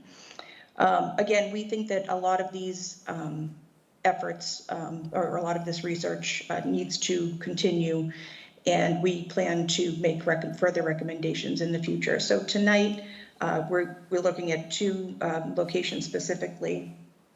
One is on Chatham Bars Ave, and a resident of that area, Mr. Charles Baldwin, had requested to speak to the group in relation to the parking that occurs along Chatham Bars Ave, especially during the summer months, and the concerns about the pedestrian safety as well as the traffic flow overall. So the group had a couple of conversations with Mr. Baldwin, and Mr. Baldwin had made some suggestions about potentially looking at utilizing a portion of the golf course land to provide angled parking along Chatham Bars Ave. He had also made suggestions that the group may want to look into potentially putting a sidewalk along Chatham Bars Ave.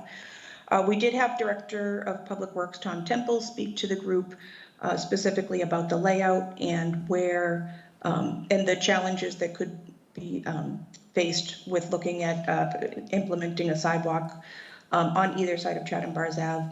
But the group felt that it was important to further explore some solutions specifically along Chatham Bars Ave. And so therefore is making a recommendation to the select board that you direct staff to look further into potential options to alleviate the parking issues along that road. One of the items that the group had looked or had discussed briefly was making Chatham Bars Ave one way or even one way only during the summer months.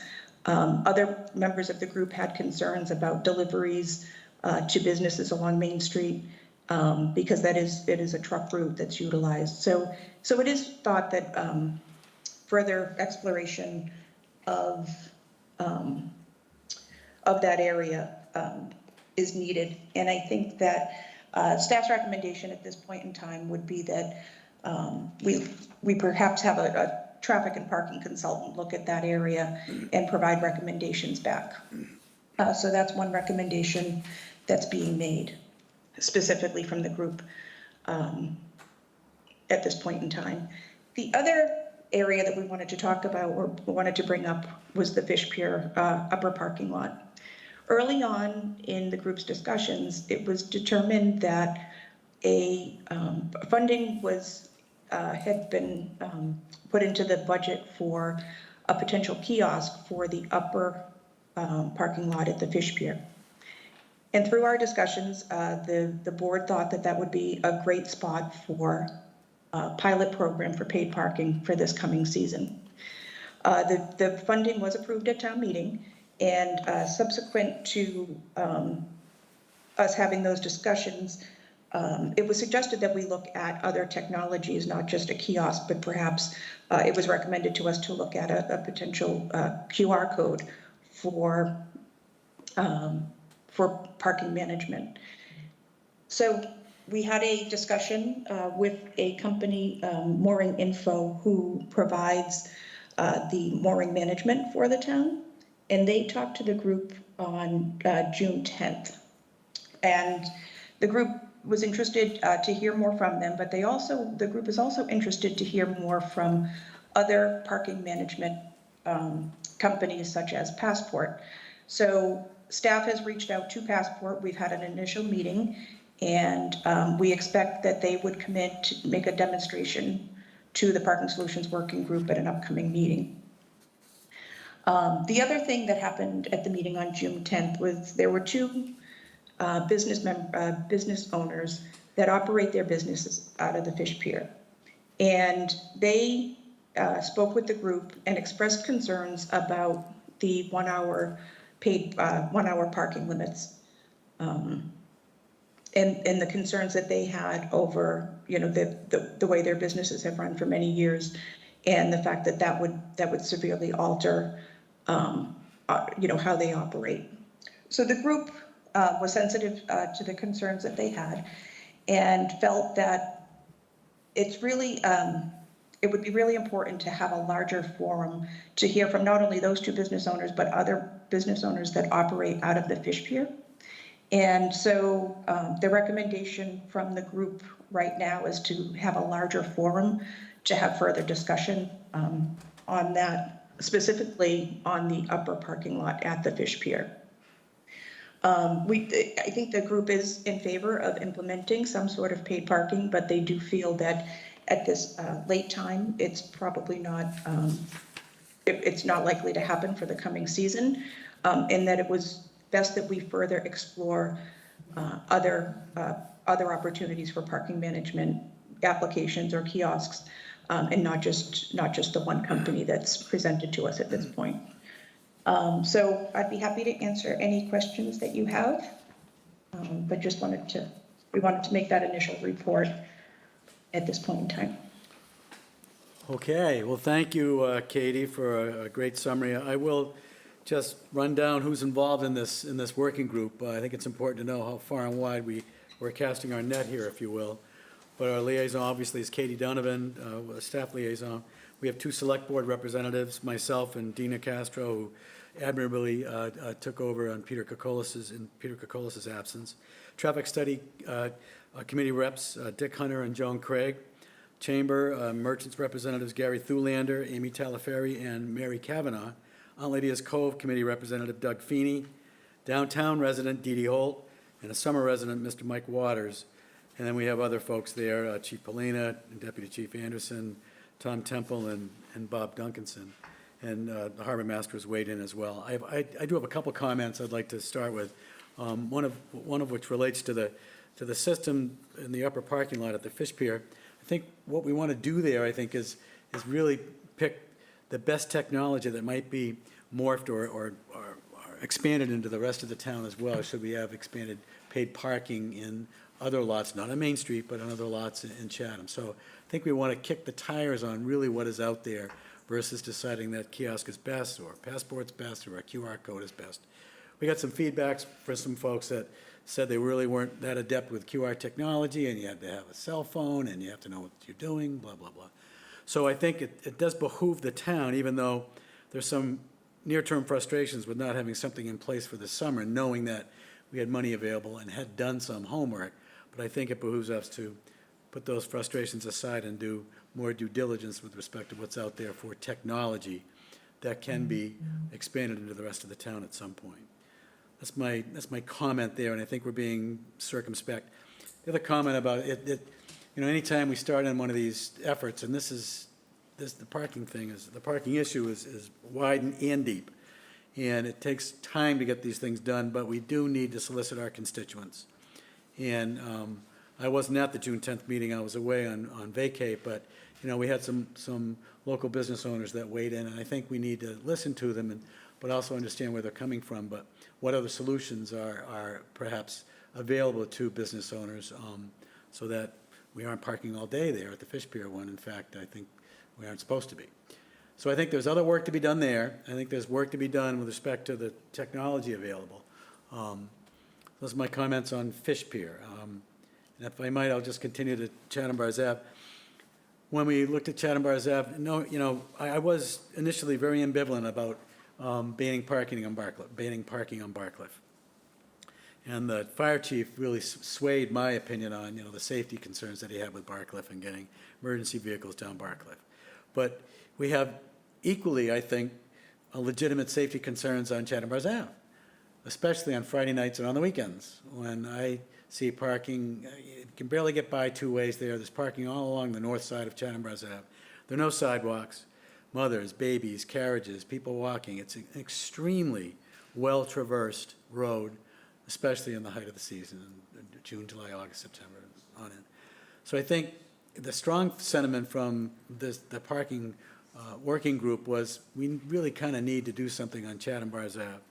And again, knowing how long things take to get done and how much study needs to happen before we actually get something done, whether it's parking spaces themselves, Mr. Baldwin has presented or opposed, I should say, and or sidewalks, whatever, that we need some lead time and we need to get going if we're going to kind of solve it. Brief comment on the shuttle. You folks know well where I stand on the shuttle. I won't be long-winded, but I just think if we don't have enough adequate capacity for parking in Chatham in the summer months, we do have adequate capacity elsewhere, just outside the downtown area, and it would behoove us, I think, to think long and hard about utilizing the capacity we have outside the downtown area, and by so doing a shuttle, I think we will do that. So I'll hush, but I just wanted to give you a summary from my perspective on the parking working group. It's a great group, engaged, full of creativity, and really want to solve the problems, and I really do appreciate their input. I'll stop there. I'll start with Mr. Metters, then Ms. Davis, and then Mr. Nicastro. Thank you, Mr. Chair. No. I mean, parking issues are not something new to Chatham. I mean, we've had them for quite some time. We will continue to have them. So just some very brief comments in general to cover the two areas we're discussing tonight. Putting a larger net over the public and trying to collect a bigger forum for this information. I don't have a problem with that. It's good to get input from people who see it from different perspectives, use it for different reasons, have had different experiences, left, right, and whatever. So I think that's a very productive mechanism we can use. I do want to kind of have some kind of timetables on some of this, but I don't want to be kicking the can down the road too long, because I think action would be appreciated by many. If we can kind of keep some kind of timetable, realistic timetable on it, I think that would be appreciated by all. I have a question, and then I have a follow-up comment. I'm assuming that whenever we do come up to the recommendations by the group, are we going to do this through a public hearing process? Is my first question. I'll just ask that, Katie, please. Yes, so it is anticipated that it would be, any changes to the parking regulations would have a public hearing. And so I think that that's something that was anticipated by the group, that would be required. I think if we're, again, similarly to how the action was taken along Barcliff Ave, I think any changes that are made, I think it would be beneficial to have them through a public hearing process. Perfect. Very much. Very much. And if I could just comment on the timeline, so it is anticipated, or the suggestion is that we hold a forum in the fall, once the businesses, slow down for the season, but in enough time to implement something for next year, especially if we need to budget, look into budget and finance for the upcoming season. Okay, thank you. And the only other comment, not to put a little negative tone on things, I mean, on a positive note, I mean, the working group is excellent. We have a lot of representation there. I think we have a lot of people who in this community are engaged, a lot of resources. I guess I get a little, shake my head again, like we talk about another consultant, because I think we have a lot of resources in-house that we could probably come up with some of these solutions. I think we have a lot of knowledge that going to a consultant I have mixed feelings about, because you know, we're going to come and have another road in town, another area in town, or we're going to keep hiring another consultant to come up with a solution for that. If that's the way we go, I guess, you know, I'll not push back too hard on it, but I think we have a lot of in-house resources that we could probably come up with some sensible ideas to handle some of the parking, because it's going to be an ongoing conversation in the town, especially in the downtown area. You know, all the little side streets in the area. We're going to be dealing with this at some level for a long time, I think. So it's just part of our daily reviews or our yearly reviews and how we do that. So I guess I have some mixed feelings about going to another consultant, but usually that means things get drawn out a little bit longer sometimes. So other than that, I think we've identified 2 areas. Let's kind of, you know, keep a timetable on it and move forward and see if we can come up with some sensible ideas for it. And thanks to all the members who have served on the group that put the time and effort into it. And I appreciate their efforts. Thank you. Ms. Davis. So I have a little analogy I always think about when I think about, like when we look at something piecemeal rather than looking at it holistically. Remember, there was a point during fisheries management issues back in the 1990s where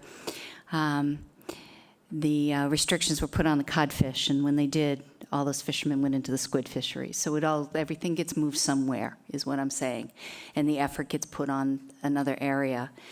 I respectfully disagree with you on the consultant piece, Corey, because I think, you know, we have to think about in-house capacity. Community development is a small and mighty department. We are working towards some community housing stuff, and you just have to look at it from that perspective. I do want to get back to the idea that I agree with finding the right parking companies and appreciate all the work that everybody has done. I'm not criticizing this, but what I'm thinking is looking at the bigger picture of the parking issues for the town of Chatham. And I'll go back to the idea that, you know, Barcliff Avenue was decided upon because of safety, obviously, but those cars went somewhere. And there wasn't a solution. So we've been doing these limitations with no contingencies. So I think that having a parking consultant to look at the whole sort of bigger picture might move us faster towards a shuttle, and then, and then be looking at the areas. I think every time we move something away from something, we need to find out what those contingencies are. So I would be very supportive of using a parking consultant, as well as staff, as well as the people that are on the committee. But I think it would move faster. Thank you. Thank you, Ms. Davis. Mr. Nacastro. Thank you, Mr. Chairman. I've been on this group for only 2 meetings, so I'm not entirely knowledgeable about what preceded my time on it. And with that in mind, I'll offer my comments. I want to talk first about the fish pier, very briefly, the upper parking lot. And as Katie indicated, the plan is to have more of an open forum discussion. Can you hear me now? Thank you, sorry. The plan now is to have more of an open, a broader forum discussion in the fall, and I think one of the drivers of that was the harbor master, who explained that a lot of the fishing community just can't do it over the summer. So we'll look forward to that. I do think that the ultimate solution to the broader parking problem in town is going to depend on the towns being able to come up with a decent shuttle service. I really do think that is the solution. The more I've looked at this over the last 7 years on this board, since you brought it up, Mr. Chairman, back when. And that means also utilizing our existing parking lots. With respect to Chatham Bars Avenue, and I do appreciate what Sharina said about a holistic approach. But again, as you pointed out, we have serious safety concerns that the fire chief and the police department have also expressed that certainly swayed my support of the parking ban there. I'm sorry, that's on Barcliff, but on Chatham Bars Avenue, I just want to point out 2 things. Tom Temple informed the parking group that the layout does not conform to what's on the ground. The center line is not the center line of that paved street. So if you're talking about sidewalks or angled parking, you have to keep that in mind. And with respect to angled parking on the golf course, and I'm not sure whether it's a good idea or a bad idea, something that should be looked at, and I don't know if this is necessarily going to attain as being the case, but when that property for the golf course was taken by eminent domain, we'll have to take a look at the purpose that was recited in the order of taking, because it's conceivable that it could fall under Article 97, Amendment Article 97 of the Massachusetts Constitution, which requires a 2/3 vote of the state legislature to change purpose by yeas and nays. It may or may not. I don't know. That's the environmental article. With that, those are my comments on those particulars. As far as the hiring of a traffic consultant, I know what Corey's talking about because we've seen, how these projects, which most of us inherited on this board, and I'm talking about West Chatham and Kroll Road, which is still out there. And there are two of us who wanted to kill the project. And I still would like to see that project killed. When it comes back, I'm going to vote to kill it again. And I hope we get a majority. But these things have a tendency to take on a life of their own when you get them into the hands of a consultant. But at the same time, we're a small town, and unlike some of the cities in this Commonwealth, we don't have an in-house traffic engineer. We don't have an in-house town engineer. We don't have an in-house parking person. So I think that I could support the engagement of a traffic consultant, with a limited scope of responsibilities, so that it doesn't really mushroom into some long, tedious project. Those are my thoughts. Thank you. Okay, thank you, Mr. Castro. And Mr. Shell? So I will try to say something that hasn't been already said. Let me talk about the consultant. If you're going to hire a consultant, I think you should have a consultant who looks at the total picture. I agree with the comments about the holistic approach. Look at parking all around, and you've looked at the question of the shuttle as a possible solution. That certainly sounds it sounds like it's something that ought to be looked at in a comprehensive way. And so all I would say is I'm not wild about consultants either, but if you're going to have one, look at the whole project. And beyond that, I commend the group on the work done. It's obviously very comprehensive. I think it was not likely that you were going to be able to have something that really was actionable by this time, and so I certainly support the continue to look at the situation. I would encourage some sort of a timetable that starts with March or whenever it is and says we're going to work back from that, because we want to have a decision, whether it's February, March, April, whenever, and work to that and make everybody who is part of the process work to it as well. I do have one question, since we're talking about parking, and this is really outside of the scope of this project, but through COVID, we had a number of parking areas on Main Street that were set aside for pickups. Most of those have been eliminated, with the exception of one in front of Bluefin's, and I'm just curious to know why they all haven't been eliminated. It seems to me that we're past that point. Can someone speak to that? Yeah, Katie can. Katie? Sure, thank you. So when the recommendation was made to remove it was a temporary allowance for parking for takeout and for pickup from some of the retail stores, it was decided that having one small area that remained would be beneficial. We had heard from some groups that it was easier for delivery vans and such, to have that area as well for temporary parking to be able to pull in and pull out fairly easily. But there is a sentiment that I've heard that the businesses downtown think that it may not be needed any longer. And we had made the suggestion that if that was the case, that an agenda item be requested through the select board to have that area removed. So I can follow up with the Chamber and the Merchants Association to see. I think that was one of the topics that they were going to discuss at that parking forum. And I don't know that we actually followed up on that specific item when we had our discussion. So I'll reach out to the group and see if, what the sentiment is. And if they're feeling that we should have that area eliminated at this point in time, we can certainly come back to the select board to make that request. Thank you. Okay, Katie, thank you. Back to the board, back to the select board on actions they might want to take this evening with respect to the request from the Parking Solutions Working Group.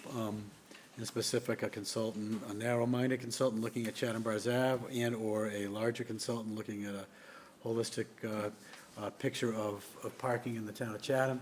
I don't know whether Katie and/or Jill have done any, preliminary homework, if you will, here, whether they have notions about who might be even asked, but I don't know if this is something the Cape Cod Commission does and/or other folks. I'm sure there's outfits out there.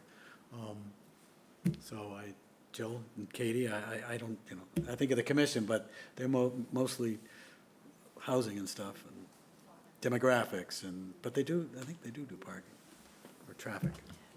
Katie has her hand up. Katie, did you want to speak to that? Go ahead, Katie. Sure.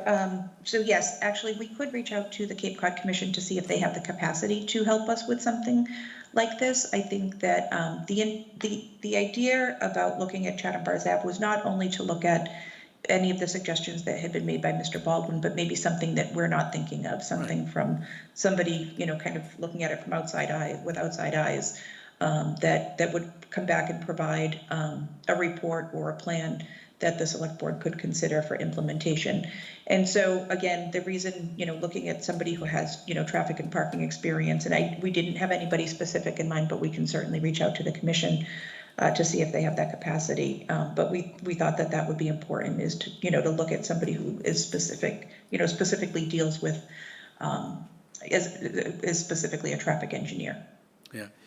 Mr. DeKay, if I might, just 1 second, and just when you find out that the roadway layout isn't, the right, same issue we had on Stage Harbor, you'll recollect that, folks were losing hedges and fences and front lawns, et cetera.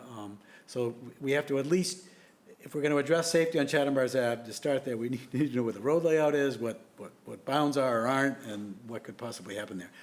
That's not possibly in the purview of the Parking Solutions Working Group. We just don't have the talent on board. We don't have it. So at a minimum, if we want to address safety on Chatham Bars Ave, we really do need some input from some talent. To Corey's earlier question or point, I think, maybe Tom Temple might be able to do it, blah, blah, blah, but we just don't have the bandwidth in town. We don't have the bandwidth. We don't have it. There's too much going on. We don't have the bandwidth. So we need help. I think it was Ms. Davis, then Mr. Nicastro, and then Mr. Shelligan. I'm sorry. I'm going to just go back to the idea that I think we need a larger look consultant, not a specific area consultant. If there's a way that we could look at having the commission do a bigger look-see, and at the same time, maybe simply, focus on a particular area as a priority. But I think the bigger picture needs to be looked at. Thank you, Ms. Davis. Mr. Nicastro. I'm okay with that. I said I would support a holistic approach. I just want to make sure whoever is doing this understands that this is not some huge project that's going to extend over 2 or 3 years. Eons. I have a question. When we engage the Cape Cod Commission, I think that's an excellent suggestion. Do we pay them for their services, or is that provided to us gratis? It depends. I mean, we have technical assistance that's afforded to us up to a certain amount. And then if there's anything in addition to that, I think, Katie, they're exempt from procurement, so we can contract with them. Most of the times it is covered under our assessment that we pay on an annual basis. Well, I think they certainly have the capability. They did the visioning project for They did. Route 28, so I think we should start with them, and I would support that. Good. Mr. Shell? Yeah, I won't repeat Select Board Member Davis's comments. I think if you're going to get a consultant, go big picture. I would also point out that the issues you've identified, where's the road, where's the center line, construction, and so forth, those are not what I would think of as being in the wheelhouse of a traffic consultant. I think there are some other issues there that a consultant isn't going to be any help for you. In terms of sort of rounding this debate out or this discussion out, I would certainly be, if the committee has heard the board and has heard the considerations, I think the committee is in the best place to make the decision about who's the consultant, if you decide to have one, and how broad is the charge for the consultant. I would be perfectly comfortable with that. Mr. Metters? Just some closing comments. No, I think, and I agree with Selectman Davis, with the consultant capacity for our staff. I know they are tasked with this tremendous amount of efforts, and we have a lot of things on the plate. They have the capability of it, but there's only so many hours in the day. So I can accept that. And then, as already been said, but I'm just going to wait to give my 2 cents worth. And you got to look at the bigger picture, because if you fix one small area, you could just push the problem to another area. And we've learned that before in the past. So you look at the big picture. It's the only proper way of handling it. Good, okay. I'll then entertain a motion. Ms. Davis? I move that the board further have, I guess, staff recommend a consultant to further look at the area of Chatham's parking. That's kind of too generic, but maybe with a focus on the downtown area specifically, and utilize the commission if possible. Is that clear enough, or? Yes. Okay, thanks. Mr. Castro? With the understanding that it's not really a recommendation for a consultant, that's the town manager's determination as to who the consultant is, right? Got it. Is that correct? So I'll second the motion with that understanding. Aye. No, Mr. Meadows? Yes. Mr. Shell? Aye. Ms. Davis? Aye. Mr. DeCastro? Aye. And the chair says aye as well, and I thank you very much. Good. Good. Thank you. Okay, and our next agenda item is options for property tax relief to year-round property owners, abatements, and that was a request by myself, and I believe Alex is here.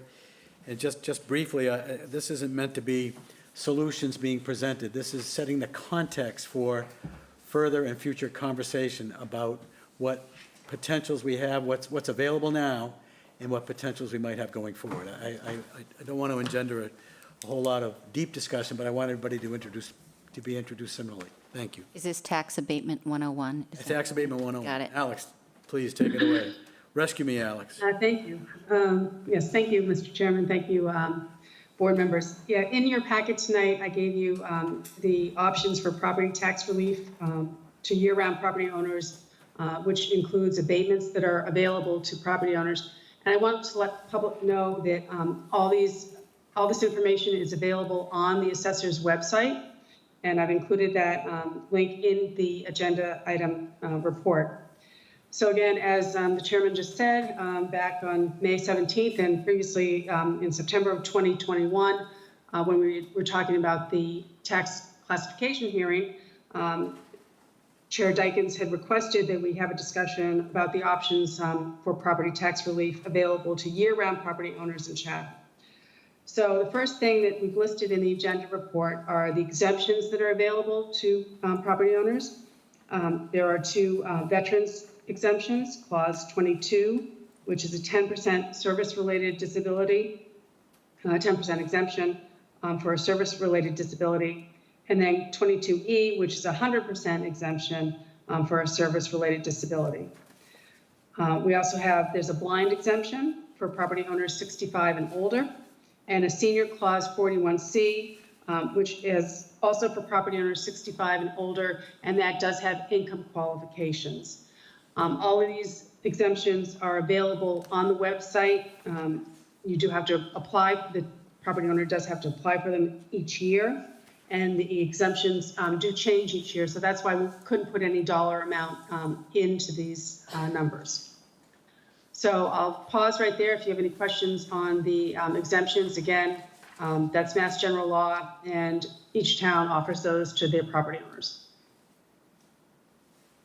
Any questions for Alex? Okay. Okay, Alex, keep going.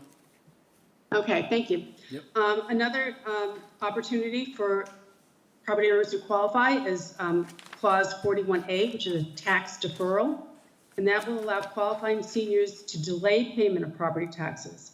It doesn't discharge the tax obligation as an exemption would, but it just defers the payment until the property is sold or if the homeowner passes away. Interest on deferred taxes accrues at 8%, so it's less than if you don't pay your taxes and go into tax title, which is a 16%. So it can help people who are struggling to pay their taxes and need that money to pay other bills. So again, it's just deferring the taxes until the property is sold, as I said, or the homeowner passes away. And that is also, that information is, it's Mass General Law, so it's also available on the assessor's website, and I'm happy to answer any questions on that. And currently, we do have some people in Chatham who do take advantage of the tax deferral program. So just to let you know that, there are people who do. And the assessors are happy to answer any questions that property owners might have on any of these programs. Alex, who sets the interest rate? That's set by Mass General Law. Okay, thank you. And then another option is the Senior Work-Off Program. For Chatham, we have a program that provides $500 in property tax relief annually, and that is in exchange for a senior working for the town, utilizing their expertise and their skills to help with specific projects that staff might have. It's been very successful over the past, I think we're in our 8th or 9th year, and again, it's administered by the Council on Aging, and it provides, as I said, $500 in property tax relief on an annual basis in exchange for seniors working for the town. But there is no income qualifications here, so anyone who's 65 and older can, 60 years or and older are able to take advantage of this program. So happy to answer any questions on that if you might have any. Just, is there any requirement, or how do you figure out whether somebody has adequately filled the work requirement? That is up to the supervisor. So, for example, we did have senior work-off people working in the finance area. So they keep track of their time and they submit those to the Council on Aging. And the Council on Aging director at the time was the one who would track that and make sure that they met all their hours, and then would provide the assessor's office with the information to provide the $500 abatement. So is there a minimum hour requirement? It's based on the minimum wage.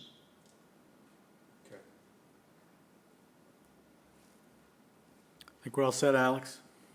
Okay, and again, any person 60 years or older who is interested, again, that is on the Council on Aging website, and there is also a link on the assessor's website for that program, because again, it keeps our seniors or our people 60 years older very engaged in town, and it's been very helpful to staff as well. The next option is tax classification hearing options. And this is each year, the board must hold a tax classification hearing to vote on the 4 different options available to you prior to setting the tax rate. So one is the residential factor, and the other is the residential exemption, which we will discuss tonight, because those are areas which could provide property relief to all taxpayers. The residential exemption is under Mass General Law, and again, this allows permanent residents of the town of Chatham, so this is where your domicile is, your permanent primary residence. So if the board were to select a residential exemption, it can be anywhere from 10% to 35% of an exemption on the value of your property. What this does is that it shifts the property tax burden from the part-time residents to the full-time residents. It does not lower the amount that we need to raise through taxation, and it doesn't increase the amount of revenue that we receive through taxation. What it does do is it would increase the residential tax rate, but then those who qualify for the residential exemption get an exemption of a certain amount off of the value of their property, which would then reduce their tax bill. Most communities that take advantage of this are either very seasonal communities, such as many Cape towns, as well as large cities or towns. And currently there are 15 cities and towns who take advantage of this annually. And again, it has to be voted each year during the tax classification hearing. We do present this information to the board when we hold the tax classification hearing, but happy to discuss this. And there's been lots of discussion previously on the residential exemption, and we can provide that to the board if you have any questions on it. And I'll pause right now. I think you're going to get some questions on this one, Alex. I see Mr. Nicastro's hand up.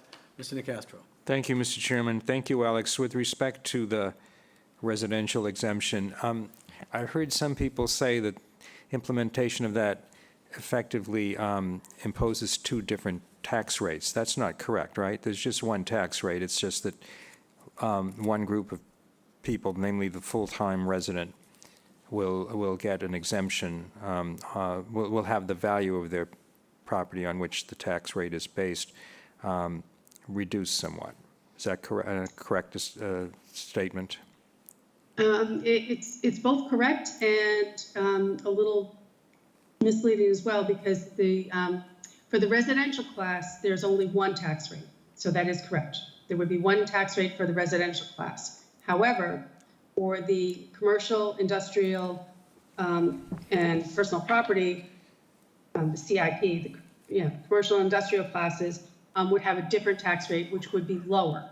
Right. That's as between the residential on the one hand and the non-residential. But within the residential class, there is just one tax rate, even if this is implemented. The other comment or request I would make, because we usually get to do this in September. We have that tax classification hearing, and we get a recommendation from the Board of Assessors. So we know we've had, as you say, 15 cities and towns in the Commonwealth that have implemented this over the years, and some for a long period of time, particularly on the Cape, Barnstable, and I believe Nantucket. Is that correct? Nantucket has had it since 1988. Yeah, so they've had it for some time, and I'm not sure if we've ever heard, the data as to how effective it has been in terms of providing relief. But more significantly, I think, we've had a couple of towns on the Outer Cape who have implemented this just within the last 3 or 4 years. And I'm thinking of Eastham and Truro, and I know it was very, very controversial in Eastham, may still be, when it was implemented. If we, in September, when we're required to look at this, again, if we could get some data as to whether it's worked and accomplished the purposes for those towns. And my last, I have a question. I thought I saw somewhere in the memo that the non-full-time residents are paying 58% of the taxes. Did I see that figure? Yes, that varies every year. I think we had that previously. Let's see, just looking for it. Because I thought it was as high as 67% at one point. Is it? Yeah, it was 57%. That was a footnote on page 3. And again, that shifts every single year as we wait for the Board of Assessors or the assessing department to calculate that, so we know how many seasonal residents we have. At one time, it was as low as, I believe, or as high as 62%. So it has decreased as more seasonal residents become full-time Yeah, I residents. think it was even higher than that 5, 6, 7 years ago. I thought it was approaching 66 or 67%. And also, I guess one other request, I know this has been touched on in the discussions we've had each September, but for the board to make a decision on an informed basis, I think we need to pin down a little more precisely how it's going to affect those that have their properties in trust. Because there is an outstanding memo from the Revenue Department that lays out some very particular and specific parameters that may make it difficult for people who have their properties in trust to qualify for that. And we need to see whether that approach can be more expansive than that. Thank you, Mr. Chairman. Thank you. Thank you, Mr. Nicastro. Alex, I'd be interested in the experience of Provincetown as well. Yes, we can look at Provincetown, Wellfleet, and Truro are the Outer Cape towns that have adopted the residential exemption. Yes, yeah. Thank you. So more to come there, guys, and that was great suggestions, Dean. Thank you. Yep, good input. All right, Alex. Okay, and then the last option that's available to Chatham homeowners is the HESH Help Program. And this was funded through the Community Preservation Act for $112,000 originally. So this helps, it's designed to keep residents who qualify and it provides 0% interest loans to those residents who do qualify. We have had a number of homeowners take advantage of this. There's currently a balance of $70,710 remaining in this program. So again, it's not tax relief, but it can free up funds to help pay property home repairs rather than property taxes. So again, it helps those residents who qualify for this program. Again, it's administered by the Harwich Ecumenical Community Housing, and their applications on their website, and I provided that in the agenda report as well. And again, this is for fixing roofs, siding, home heating systems, anything that would provide relief rather than having the homeowner pay money for property taxes or other things, frees up the money to pay for property taxes. Great, okay. Alex, I have this wild notion of going to do some research when I have free time, but are there any other creative approaches that other states or other municipalities, and it's further confounded or confused or made complicated by the fact that anything a creative community would do would have to be blessed by the state legislature. But I've heard that Florida has these. You can be taxed on an assessment or get relief on an assessment if you have X amount of income, or get relief on an assessment if you are assessed below, $500,000 or $600,000. I'm making it up. But I also further understand that relief is driven by the fact that there's a homestead. They have to be homesteaded to do that. Is that? I think you informed me of that. I think John Holmgren told us about that at one point, and I found it interesting. But I just wonder if there are any other creative approaches out there by states and or other municipalities that, again, I'm going to, if I get time to do a search, but I don't know. Anything? Yeah, we don't have a homestead as mentioned, but could look at other towns. I think other towns, especially on the Cape, where it's getting difficult for attainable housing and affordable housing for people, our local workers to live here unless you've been here for a while, are looking at some creative measures. And that's one of the reasons I think why the HESH Help program came through. Mm-hmm. Some towns are looking at the housing buy-down programs, which Chatham does still have an outstanding CPC article left over on that. Again, it hasn't really been taken advantage of much. And but we can see if we can find something, investigate. Well, we've all got a lot to do, and you do as well. But I just think it's important to try to keep on the cusp of what's out there. Anyway, so that's our briefing this evening. I just wanted everybody to get up to speed and get some context for further discussions that we'll be having shortly that I know we'll be looking forward to. Okay, the last item on the agenda this evening is committee appointments and reappointments. We have Historical Commission member candidates, Robert Lear, Stephanie Hamilton, and Benjamin Smolensky, and I'll entertain a motion. Mr. Nicastro? Mr. Chairman, I move to appoint, and this is a combined motion, Robert Lear, Stephanie Hamilton, and Benjamin Smolensky to the Historical Commission, each until June 30th, 2025, unless sooner revoked or a successor is appointed. Second. Discussion? None? Ms. Davis? Aye. Mr. Nicastro? Aye. Mr. Shell? Aye. And Mr. Metters? Aye. And the chair says aye as well. Mr. Chairman? Yes. I move to appoint Janet Tennyson to the Historical Commission as an alternate until June 30th, 2023, unless sooner revoked or successor is appointed. Second. Okay, take a vote. Mr. Metters? Aye. Mr. Shell? Aye. Ms. Davis? Aye. Mr. Nicastro? Aye. Chair says aye as well, unanimous. Zoning Board of Appeals, we have 2-member terms expiring June 30th, 2022, and 3 associate terms expiring June 30th, 2022. Member candidates for reappointment are David Nixon, David Thompson. A motion, please. Mr. Chairman, I move to appoint David Nixon and David Thompson to the Zoning Board of Appeals, each until June 30, 2025, unless sooner revoked or a successor is appointed. Okay, thank you. Vote. Mr. Nicastro? Aye. Ms. Davis? Aye. Mr. Shell? Aye. Corey? Aye. Mr. Dykens, aye. Thank you. Associate candidates for reappointment, Randy Potash and William Grau.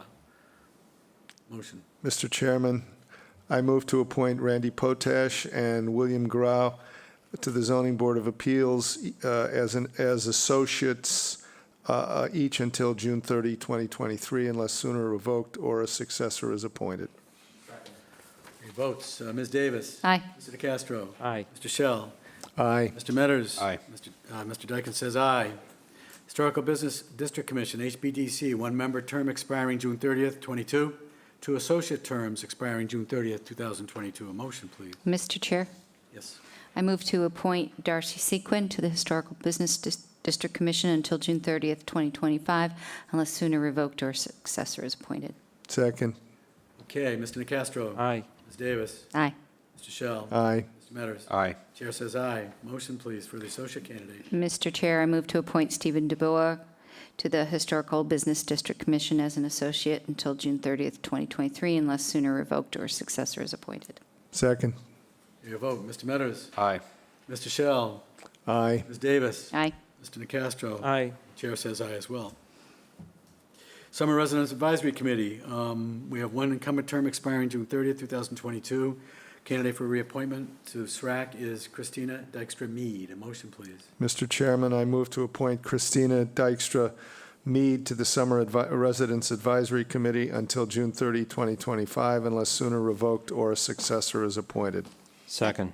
Okay, super. A vote, please. Mr. Metters? Aye. Mr. Shell? Aye. Ms. Davis? Aye. Mr. Nicastro? Aye. And the chair says aye as well. Conservation Commission, 2-member terms expiring June 30, 22. 2 associate terms expiring June 30, 22. Member candidate for reappointment to the Conservation Commission is Robert Del Vecchio. And a Mr. motion. Chair, I Yes. move to appoint Robert DeVacchio to the Conservation Commission until June 30, 2025, unless sooner revoked or a successor is appointed. Second. Okay, a vote. Mr. Nicastro? Aye. Ms. Davis? Aye. Mr. Shell? Aye. Mr. Metters? Aye. And the chair says aye as well. And Cemetery Commission, I would like to move this. I move to appoint David Whitcomb to the Cemetery Commission until June 30, 2025, unless sooner revoked or a successor is appointed. Second. Okay, a vote. Mr. Metters? Aye. Mr. Shell? Aye. Ms. Davis? Aye. Mr. Nicastro? Aye. Chair says aye as well, and that vote is unanimous. Thank you very much. Good job. And motion to adjourn. So moved. Second. Yeah. And a vote. Mr. Nicastro? Aye. Ms. Davis? Aye. Mr. Shell? Aye. Metters? Aye. And the chair says aye. It is exactly 7:59. Thank you very much. Night, Chatham.